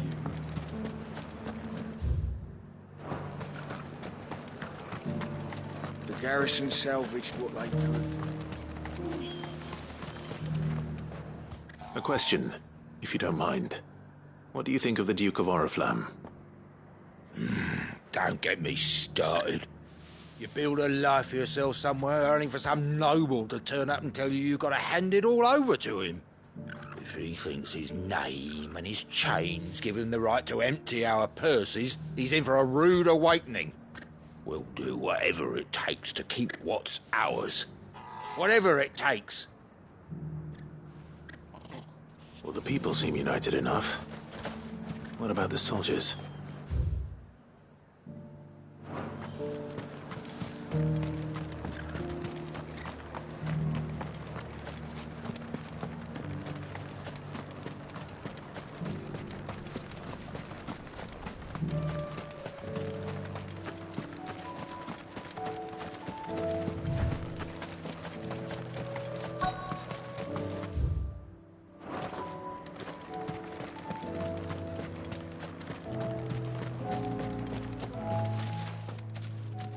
What happened here? If you're with the others, they've already relieved me of my belongings. I'm not. I'm looking for someone who was sent here by a man named Rutherford. Then you found him. I am Alistair Rockford, attendant to the Lady Ariane of House Wellesley. Of the 7 high houses of Rosaria. It's been a long time since last I saw my great-aunt. Is she well? My Lord Marquis? Yes. Yes, she is. The Lady Dowager has granted me leave to assist your Uncle Stuart. I was on my way back from the old capital when I saw some villagers being robbed on the road here. Bandits? They looked more like field hands, but it didn't matter in the end. I did what I could to help the victims, but all it earned me was a pommel to the temple. Which way did they go? South, toward the gate. All right. I'll take care of them. Founder knows I've met enough of their kind. You head back to Northreach, visit the Vale, tell them I sent you. Thank you. I shall. Founder be your shield.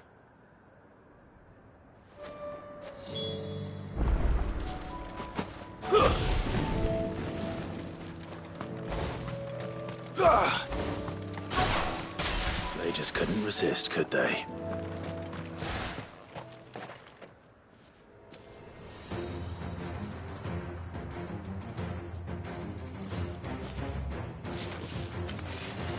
This one's ours, pretty boy.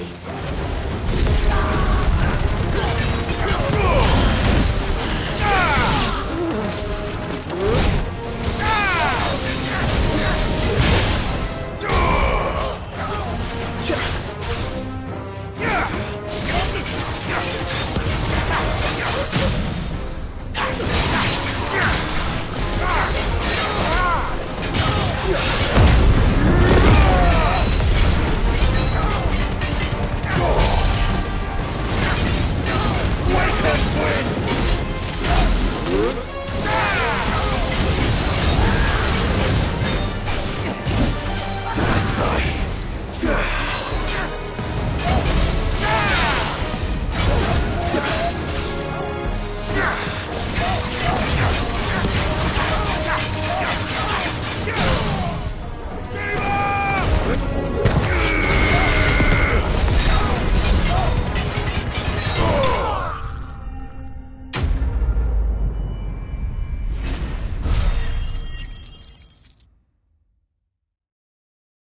Make for the town while you can. There may be more bandits nearby. You don't need to tell me twice. Many thanks, traveler. This looks to be all of them. I thought I told you to make for the Vale. And stand by as ill might befall the heir to the ducal throne. It's just Clive, and I'm fine. Which is more than can be said for you. I will survive. Strange that the garrison wouldn't intervene in such a brazen attack so close to their gates. The garrison have their hands full inside the city. Some days they don't even send out patrols. There are few hands left to work the fields, and even fewer to transport the grain. The market stalls are nearly bare, and the price for what remains is exorbitant. It's not uncommon to see a fight break out over a crust of bread. When I said the ones who attacked me didn't have the look of bandits, I meant it. They were probably just desperate. Rockford, listen to me. If you are to continue your investigation, you first need to seek the attention of a healer. Of course. I shall return to Northreach right away. But allow me to thank you first. Had you not happened along, Don't thank me. Thank Rutherford. It was he who sent me. I suppose he'll be wondering where I've got to.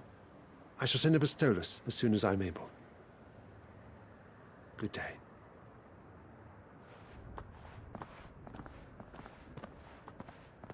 My uncle certainly has his work cut out for him. If it isn't already too late.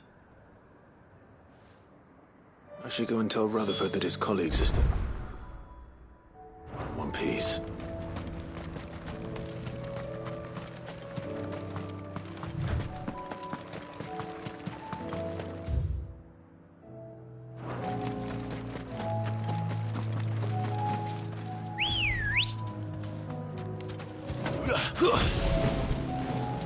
Come on.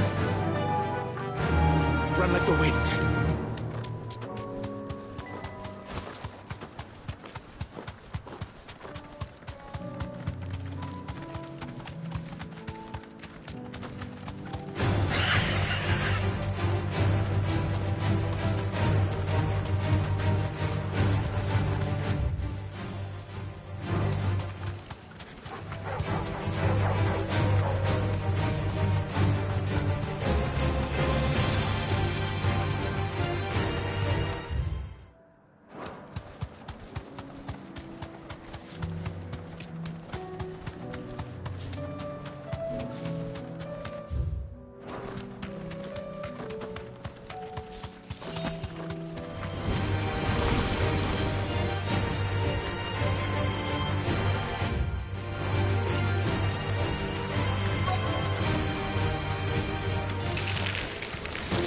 Rodrigo could have mentioned his spiders would be the size of curls.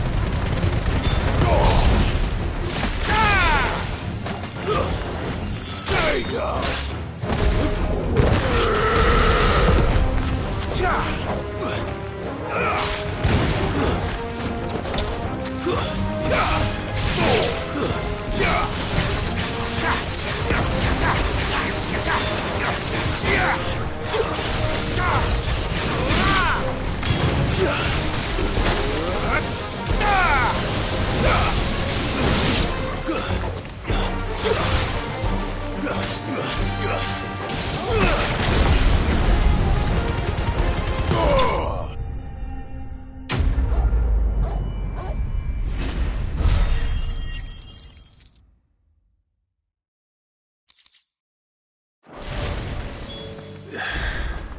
Hopefully one will be enough.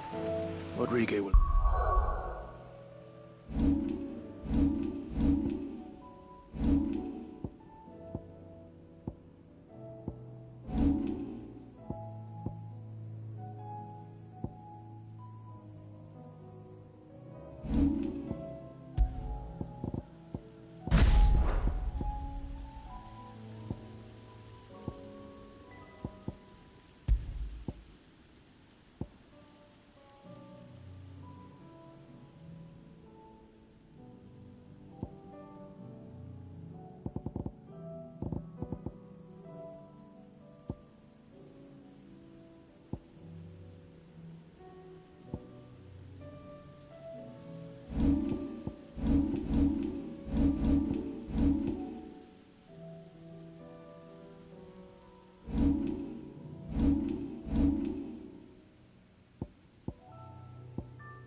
prepared the other ingredients by now.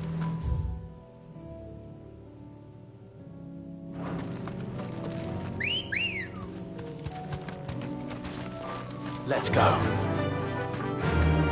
Fly, Ambrosia.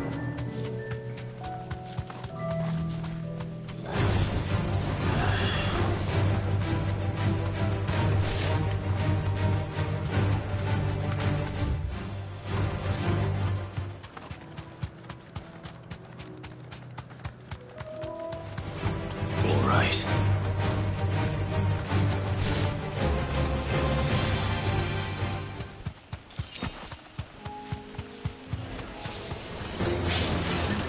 Safe. Awaken, wing!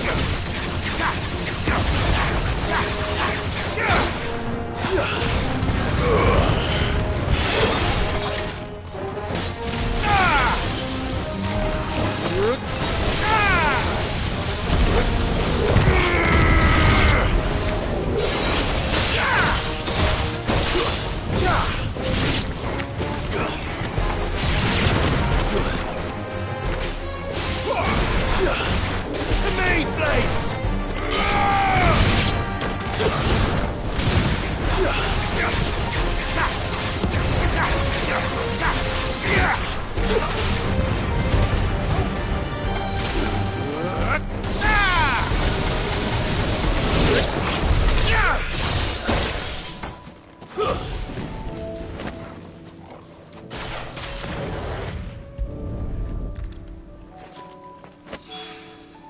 That's all of them. Owain can uncross his toes now.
The Dominion's all but done for. Was that shouting I heard from the barracks?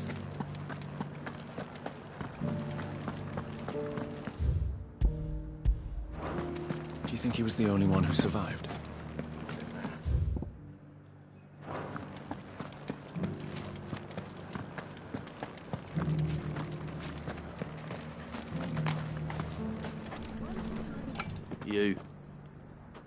You're the one who was talking to His Eminence. On the Dame's behalf, yes. I was trying to persuade him not to take the people's goodwill for granted, but it seems my words fell on deaf ears. What do you think of his plans? I'm a soldier, mate. He tells me what to do, not the other way round. Listen, I've got nothing but respect for the Dame, but I've got a family to look after. That's where my loyalties lie, not with the town or the Empire, but with my wife and children. If the Duke can get us the men and the equipment we need to fight off those blue-skinned bastards, I don't care how he does it.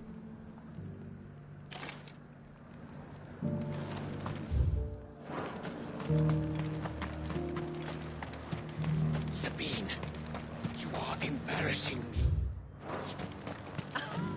You're embarrassing yourself.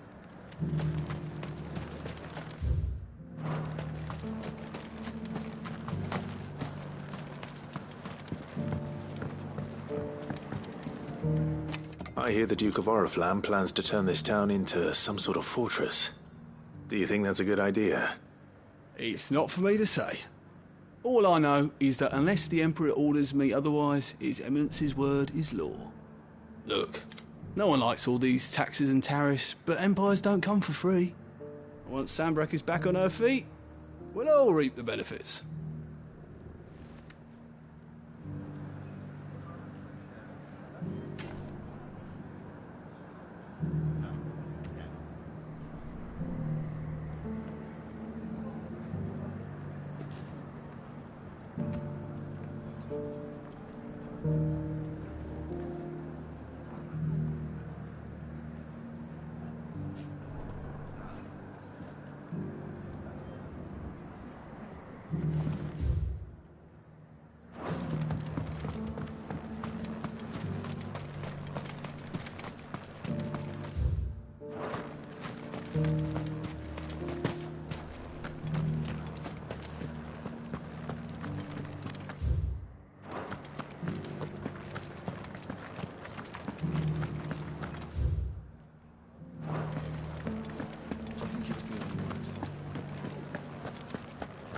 And you're just gonna fall into line.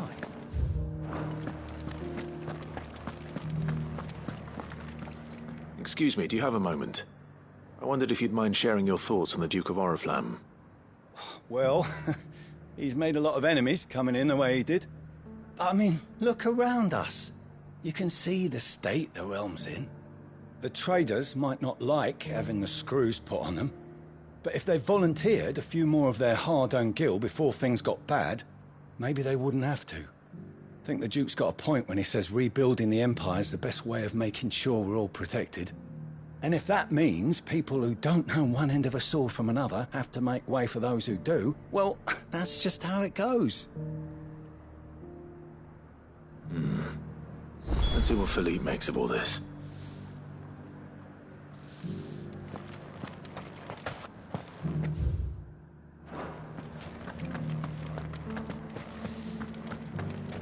It's not only control of the garrison.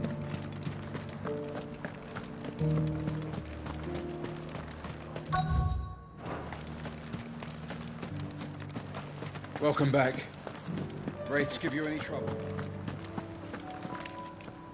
Captain, do you have a moment? For you? Certainly. Clive, wasn't it? Thank you for last time. How can I help you? I wanted to ask you about the Duke of Oriflamme. Do you intend to go along with his plan? But to tell you the truth, I'm in two minds.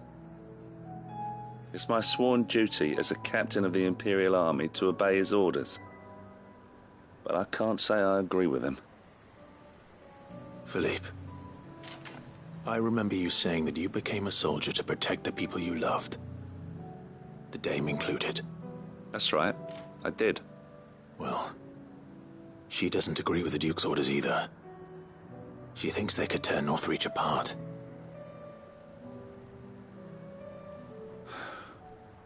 And she's probably right. Thank you, Clive. I know what I need to do now. Protecting the people I love is what matters. Doesn't matter how. Well, duty calls, so I better go. Thanks again.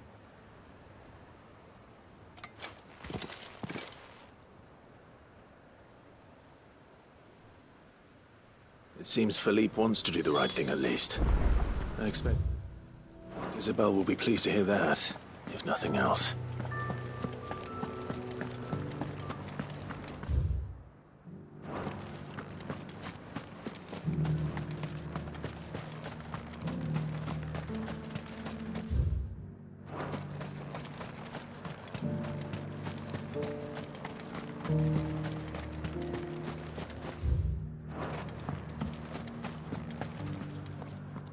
Ah, Clive. How did you fare? Were you able to speak with the Duke? I was, but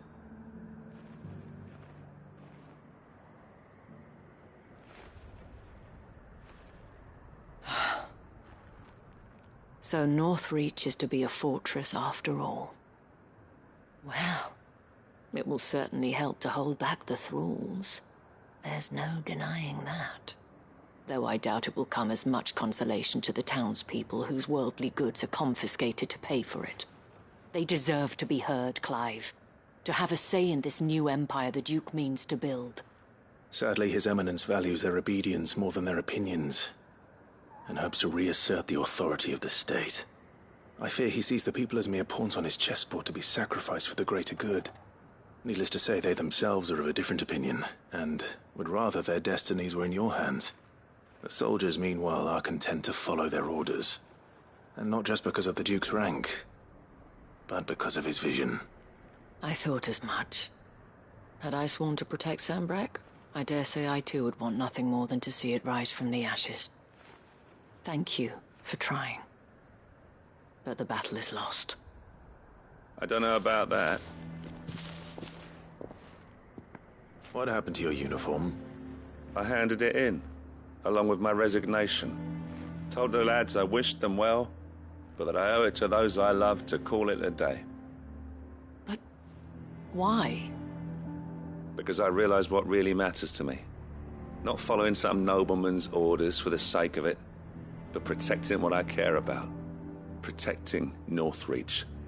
I honestly don't know when those monsters will return, but I'm certain they're not finished with us yet. And when they do come back, we need to be ready for them. We need to stand together, all of us. And with you to lead us, milady, I reckon we can do it. It was you who finally convinced me, Clive. There's no point following orders if they go against everything you believe. Indeed. All of us, standing together.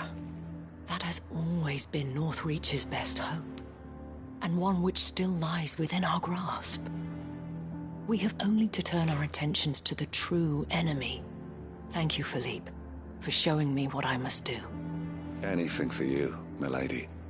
Speaking of standing together, would you mind if I borrowed a few of the lads from the Vale to help keep watch around the town? I fear His Eminence has loftier tasks in mind for the guard. Not at all. Be my guest. Wouldn't be the first time.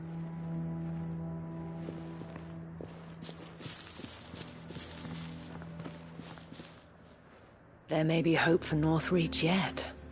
Especially with men like you and Philippe to champion our cause. I, for my part, shall continue to work upon the Duke, in the stubborn belief that I might still tempt him into joining hands. But I suspect I shall have to call upon your aid again. Until then, Clive. Until then.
Covered in nicks and lumps, the lot of them.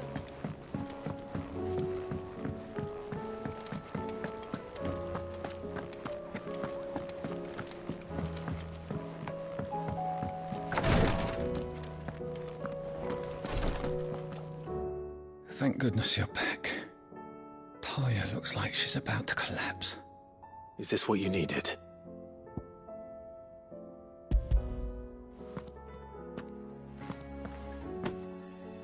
Yes, it is. Thank you, Clive. I'm loath to give a patient Alicia, but Talia's right. Sometimes it's all we can do. A single dose dulls even the most agonizing pain, and all other sensation with it. It may be a gentle way to die, but it is death nonetheless. I wish there was another way.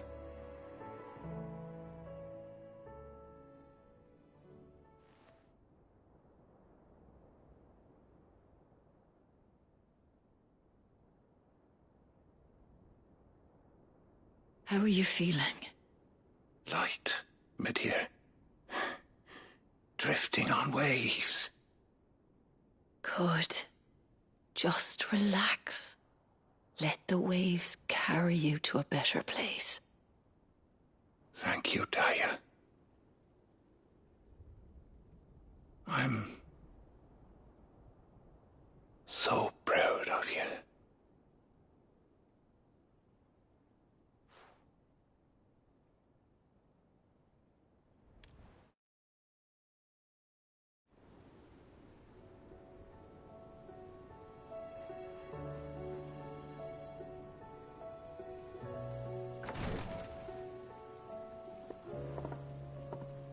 He's gone.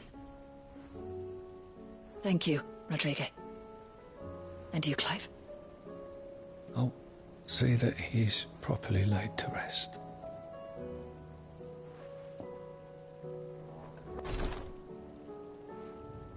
The man you helped today was my mentor, back in the Southern Isles, on the front lines of some meaningless war. I was still a child when they shipped me to their triage tents, to treat the wounded with my gift. But in such blighted lands, I was next to useless. Until he taught me the true physicker's art, that is. An art we would be lost without. Tears of mercy were his gift to the bearers of the world. A respite from the agony of the curse's end. And a kindness Cid would have approved of. You know as well as I what life is like for a bearer soldier. Marched from one battle to the next, never knowing which might be your last. A commander may care nothing for the bearer spent in his service, but my mentor's gift gave the dying one fleeting moment of tranquility before the end. I've no tears left, Clive. I've seen too many of my friends taken. Something needs to change. And we need to be the ones to change it. And we will. I promise. I hope so.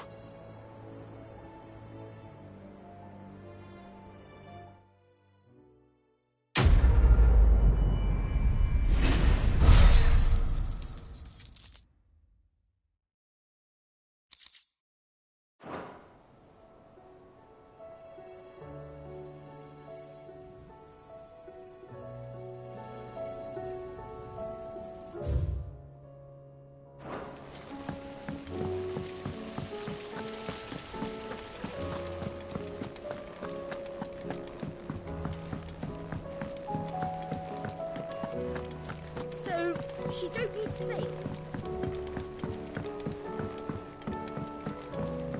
How was she?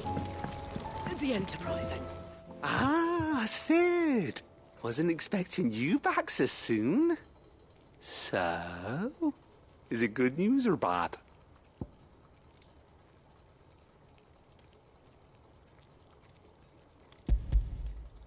Good, thankfully.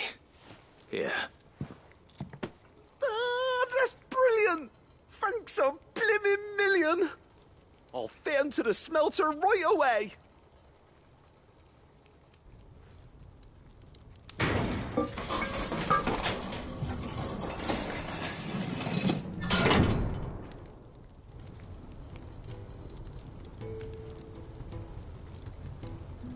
May I present to you the Telemon Furnace! Ain't bad, is she? She's a beauty. You saved my bacon again, Cid, and I ain't about to let your good deed go unrewarded. It's fine, really. My bag's flexible enough already. Oh, don't say that. I'm sure I can make a few improvements to it yet. You could just buy me a bigger How about that clasp? Looks a bit stiff. Reckon you could loosen it up and make some more room? And I reckon I know how. With a new alloy we've been working on. The Telemon furnace was just what we needed to perfect it.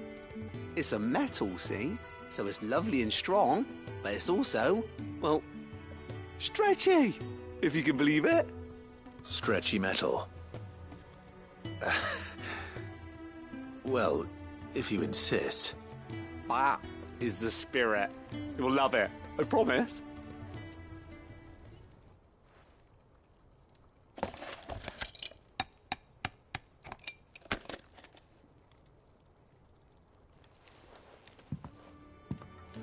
So, what do you reckon? It's actually quite ingenious. Thank you, Owain. Shh, don't mention it. You earned it. And I wanted to get some practice in using that metal anyway. Reckon we'll have all kinds of uses for it around the hideaway. Can't think of any right now, but that's our job, innit? Dreaming up new ways to make life easier around here. Maybe even out there, too. One day, the whole world's gonna know about the inventions you've helped us put together. That bag of yours will be the first of many. You mark my words. They'll hardly believe their eyes, I'm sure.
I see you're still here.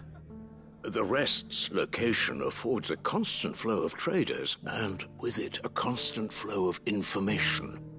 Speaking of which, I received word from both my associates. They have resumed their investigations, thanks to you. I only happened to be in the right place at the right time. They both seem to think the realm's prospects rather grim. I am afraid that grim would be putting it lightly. Storm is in crisis, and if we are to free her, we must work quickly. And we must work together. Such is your Lord Uncle's wish. As it is mine.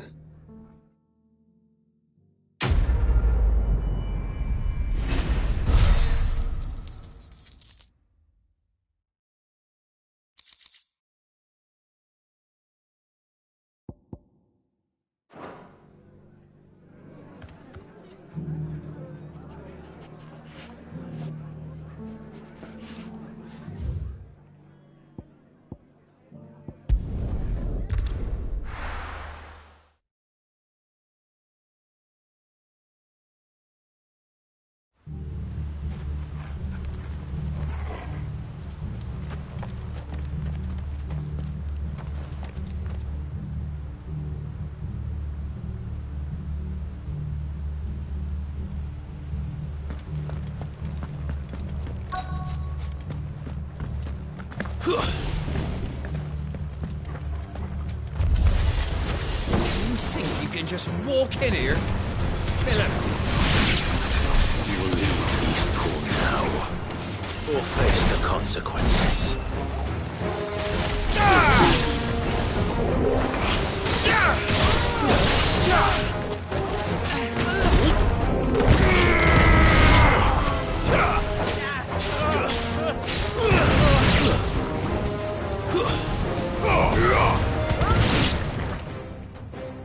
That's the end of that, then. Or maybe not. What's that thing doing here? Doesn't matter. It goes too.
Any more surprises?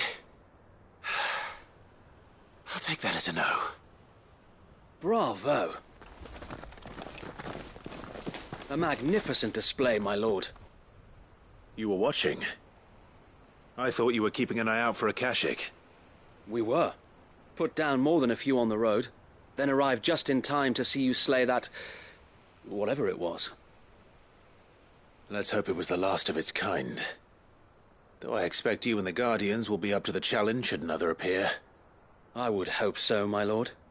Your men will be bringing the bearers who'll be living here, I assume. It might be best to send word for them to come right away, before any other unsavory characters move in. Of course. I'll send orders for them to depart immediately. Leave it with me, my lord.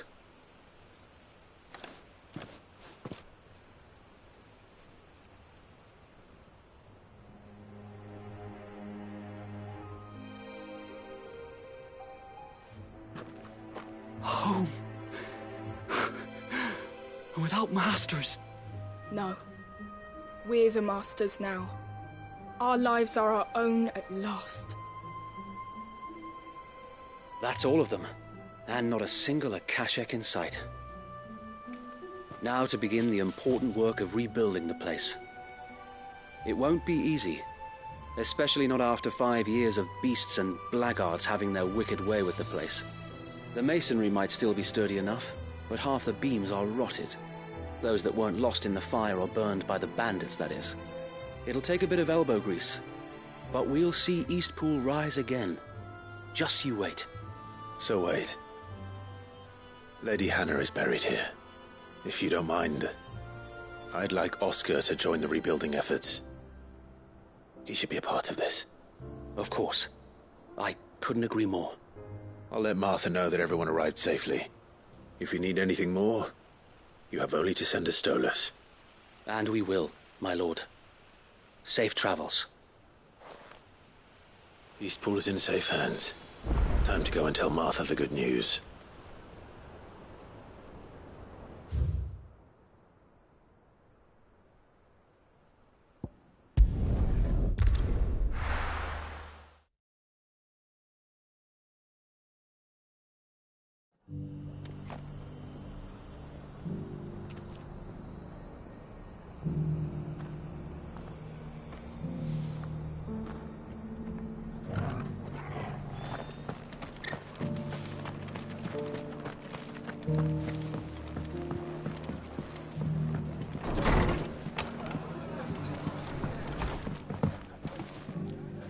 Ah, there you are. All went well then. Sir Wade told me you got rid of the bandits while his lot kept an eye out. Nicely done. And what's all this about some shape-shifting nightmare showing up? On second thoughts, don't tell me. It'll only give me nightmares of me own. What matters is you did it. And now we can build our new village. I suppose it will be. What will you call it? What else? Eastpool. Sir Wade said it best. There's plenty bad happened to that place, but that don't undo the good that happened there. No need to throw the baby out with the bathwater. Did Wade say that? Well, something along those lines. Anyway, the poor souls might have made it to Eastpool, but their work ain't done yet. So the way I see it, neither is mine. If it's food or lumber or strong backs they need, the rest is ready to provide it. Thank you, Martha. No, thank you. You didn't have to help us. I wanted to.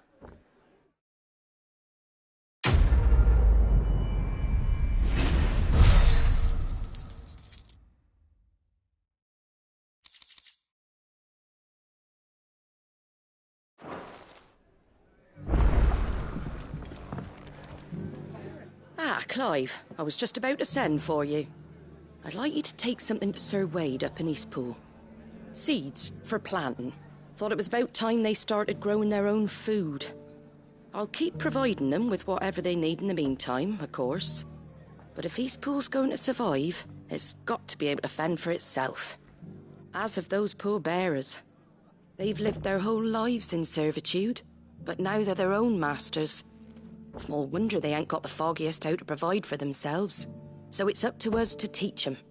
And if you're wondering why you, well, the Wagoneers taking supplies up that way have been coming back with more and more reports of Akashic around the village of late. Sir Wade's putting a brave face on it, but I think even he's starting to worry. And if he's likely to share those concerns with anyone, it's you. All right. Thanks. Wouldn't ask if I didn't have to. There. That should be enough to keep him in Gazal Greens for a few years at least. Gazal Greens? Not the most mouth-watering crop, I'll admit. But they're hardy, they grow fast, and they fill a hole. Better that than something that'll wither away at first frost. And chocobos love 'em too, which is no small thing. When I say all of us need to pull together to get Eastpool back on its feet, I mean all of us. They ain't exactly succulent, but cook 'em right and they're just about bearable. I'll take your word for it. Anyway, Sir Wade'll know what to do with them. And if he don't, well, I'll go up there and show him myself. I'm sure you will.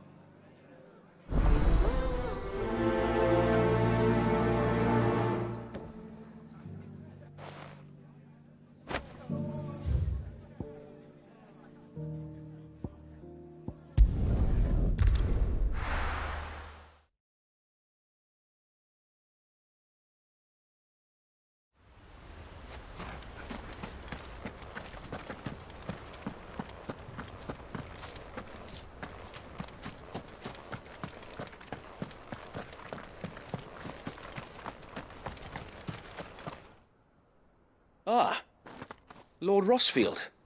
What brings you to Eastpool? A delivery from Martha.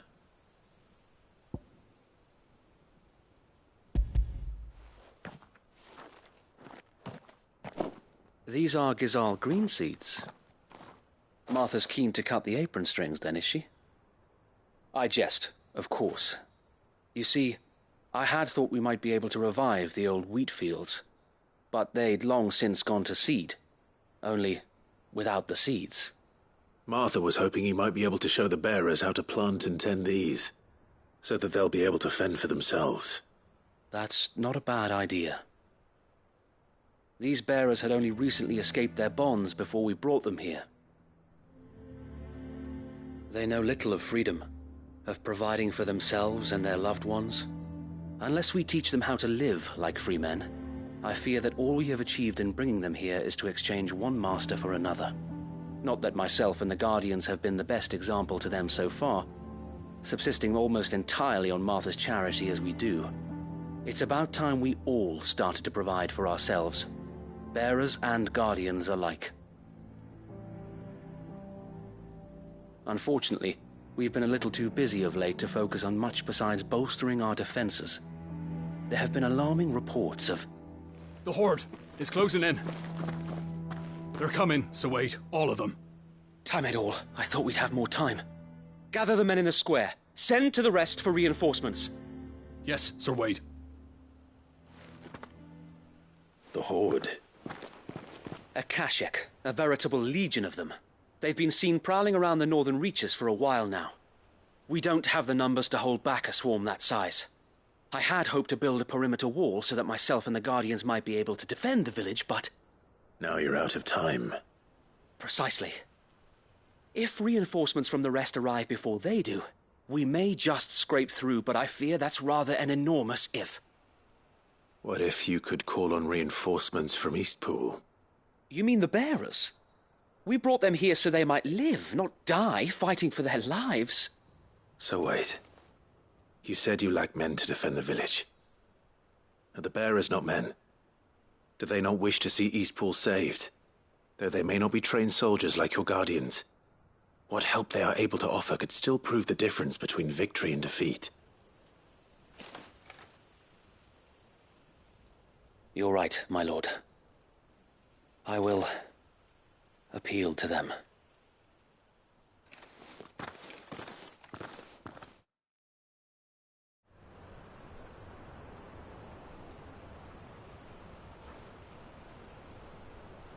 My friends, I humbly beg your aid. We Guardians are few and our enemies many. But I swear we can defeat them with you at our side. You would send us to the slaughter, to serve as bait for those fiends so that you and your men might be spared. And to think we trusted you. Say what you will, a home is not worth dying for. But it is worth fighting for. Sir Wade fights to give you lot a chance. Just like I do. Just like Sid does. We all wanted to give you a home where you could be free. And you got one, didn't you? This place, Eastpool. This is your village. Your home. And if you don't fight to protect what's yours, you'll lose it. You know I'm right. This world wants to take everything from you. Everything. Your homes, your freedom, your very lives. So then, are you going to stand by and let that happen to you?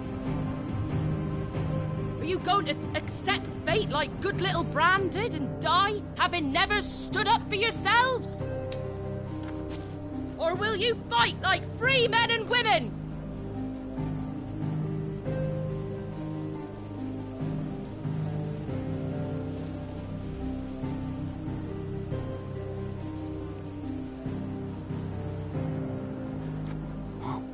What are you doing? All right.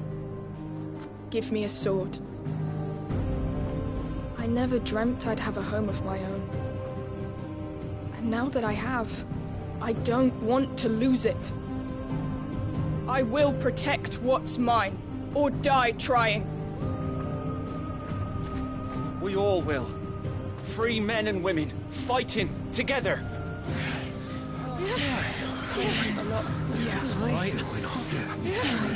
For Eastpool! For Eastpool!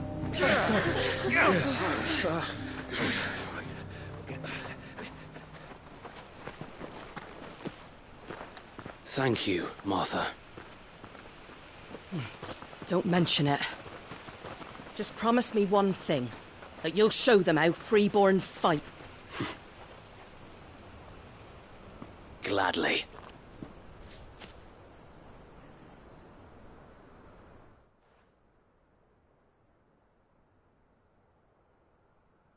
Well, if it was numbers you were lacking, you certainly won't be now.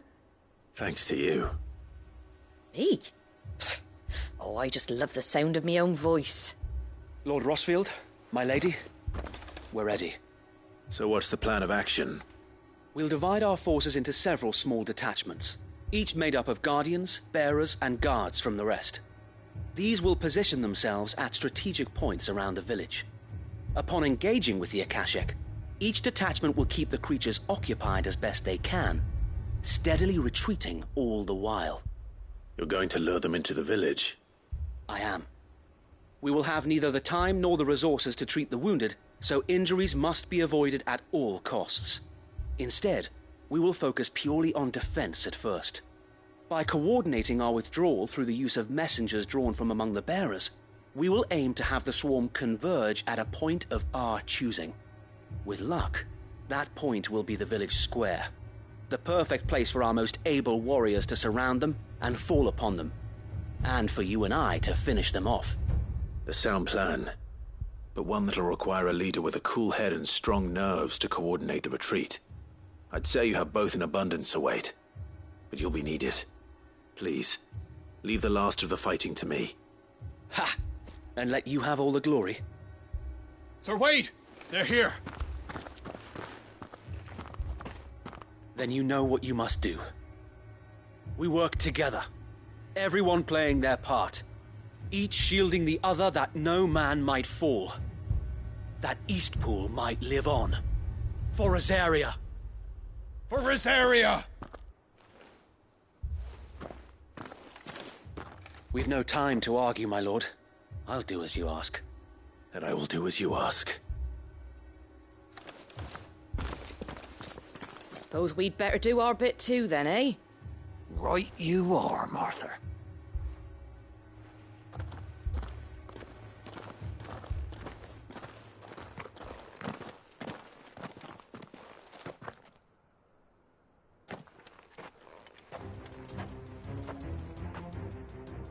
The calm before the storm.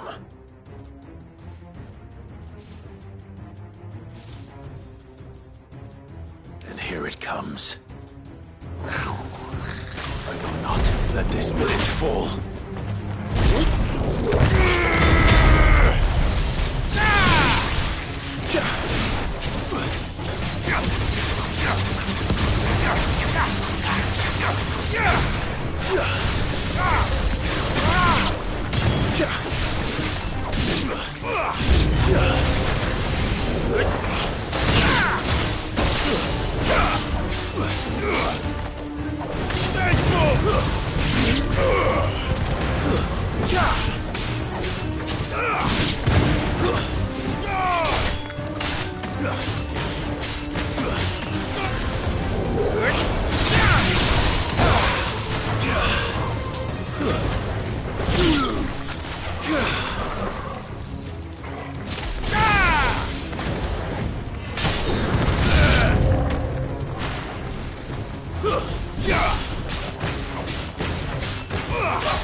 It's over!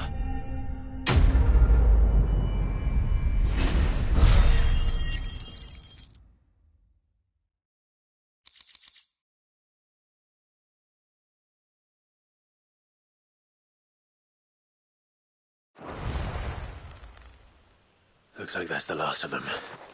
Lord Rosfield! Change of plan! What is it? Owl from the rest. An Akashic curl's been sighted on Rhiannon's Ride and is headed in their direction. Well, the better half of her guard is here. So wait, how many Akashic remain in Eastpool? Hard to say. My men are still facing some resistance, but I think the worst is behind us.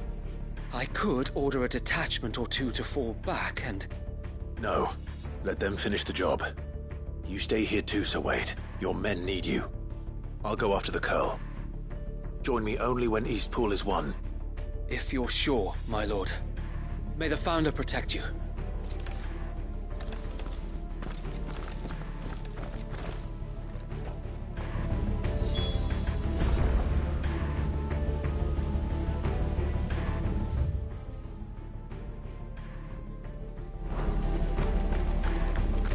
No use calling Ambrosia now.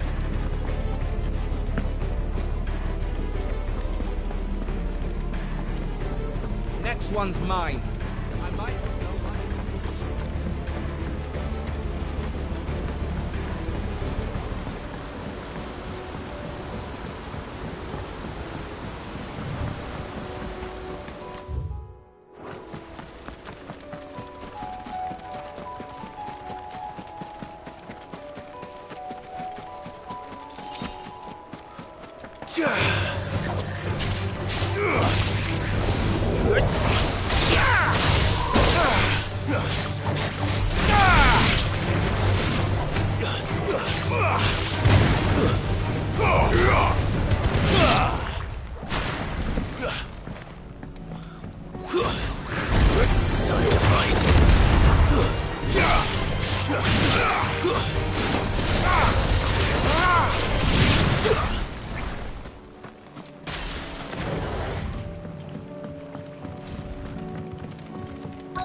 All right.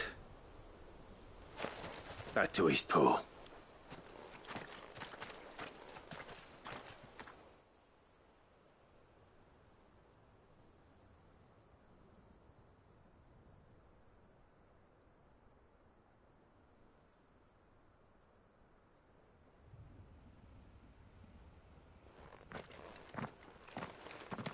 Lord Rosfield, the Curl, is it?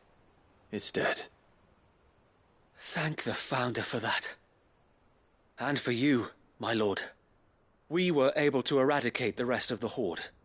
I have guardians posted around the village to keep watch for further attacks, but all seems quiet for now. I hesitate to say it, but I think it might be over. I think it might.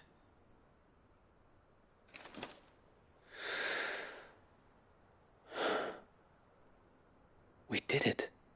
We saved Eastpool. Thank you, my friends. Thank you. No, Sir Wade. It's us who should be thanking you. You brought us together. Showed us what it means to fight for what you hold dear. We never had nothing to call our own before. We didn't know what it meant to protect it, but now we do. We really do. Forgive us, Sir Wade. You and your people saved us, and still we doubted you. But there's no doubt in my mind anymore. We're free men now, so we have to start acting like it. We have to fight to protect what's ours, to protect Eastpool. And we shall. We all shall. Together. This is our home. And if anyone or anything tries to take it away, they'll have us to answer to. Come on then. Let's get to work. This village isn't gonna rebuild itself.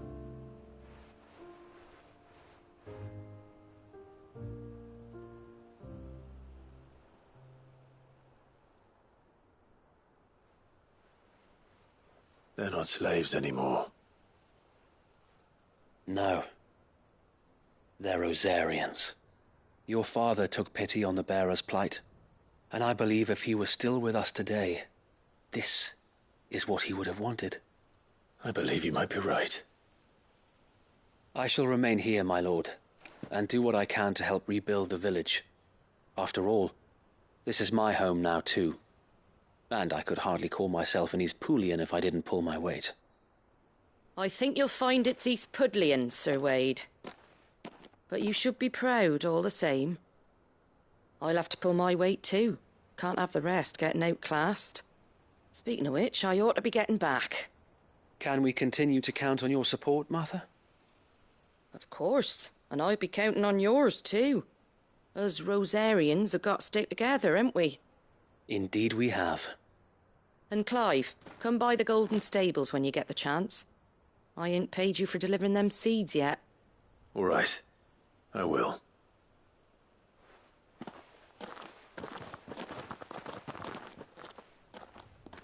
Lord Rosfield, do you remember our very first mission together? Clearing the goblins from the Stillwind Marshes? How could I forget?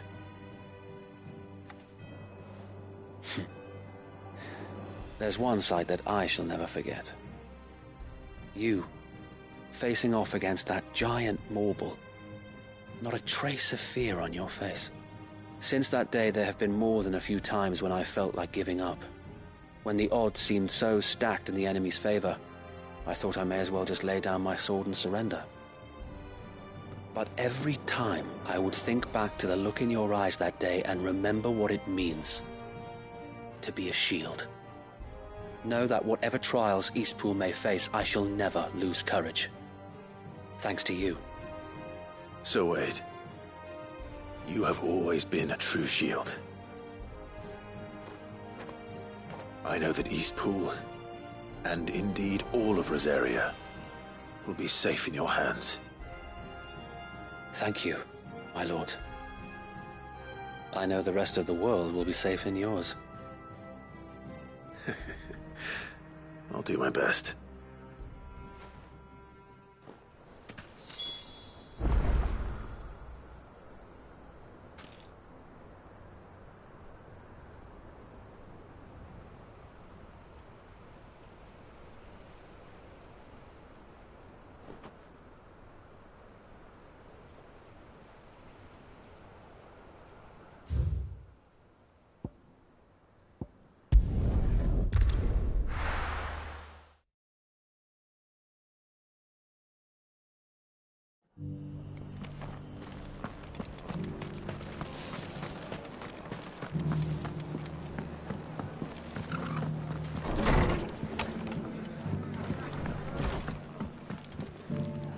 The hero returns.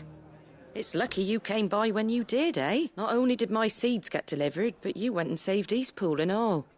I just did what I could. And it's only right that you get rewarded for it. Take it before I change my mind. Thank you, Martha. So, Eastpool's finally back on its feet again. And a home to free bearers. Who'd have thought we'd see the day, eh? Well, it was your idea. I know that, but I never stopped to think what it would mean. Bearers in charge of themselves, thinking for themselves, working for themselves. Like your hideaway, but not even hidden away. Though I suppose the rest ain't much different nowadays. You know, bearers living free like that. Reminds me of when I first met Sid. Loath as I am to recall that particular day. I take it you didn't always see eye to eye. What happened? Well, if you really want to know, I started doing what I do long before I met Sid. In fact, that's how I met him. Or at least how he came to meet me. He showed up at the stables one day, asking questions about who'd been buying up bearers. Founder knows what he thought I was doing with them. Running a hunt, poking around in their innards. Something awful, anyway. Me, I thought he was a new constable. Thought the game was up. But somehow we both managed to work out what each other was about. And before I knew it, the cheeky arse was rattling on at me about how I was doing it all wrong. After all my hard work. Told me I was giving them relief, but not freedom. That my bearers were still dying as slaves. Got right under my skin, it did. Told him if he didn't like it, he could bugger off and report me to the garrison. And do you know what he did? He smiled. And then he laughed. And then I did the same. We made a pact that day. That whenever one of us was in need, the other would always be there for him. And you were? Well, we both wanted the same thing. To make life better for bearers. Just like your dad. Do you know I was born right around the time Elwyn became Archduke? Growing up, I saw how he tried to change things. He certainly didn't lack for ambition, that one. Indeed. But the loftier one's ambitions, the harder they are to achieve. Which is why those of us who follow in their footsteps need to finish what people like Sid and my father started. Suppose you're right, aye. And if we don't manage it, there's always them who come after us. Good thing we've got a few half-decent sorts waiting in the wings, eh? It's almost enough to give you a little bit of hope. Just a little. Anyway, enough nattering. Better get back to work. Let's see about making everyone some dinner, shall we? The least the folks who saved Eastpool deserve is a hot meal. And you and me ain't gonna save the world on an empty stomach neither. That sounds like a wonderful idea.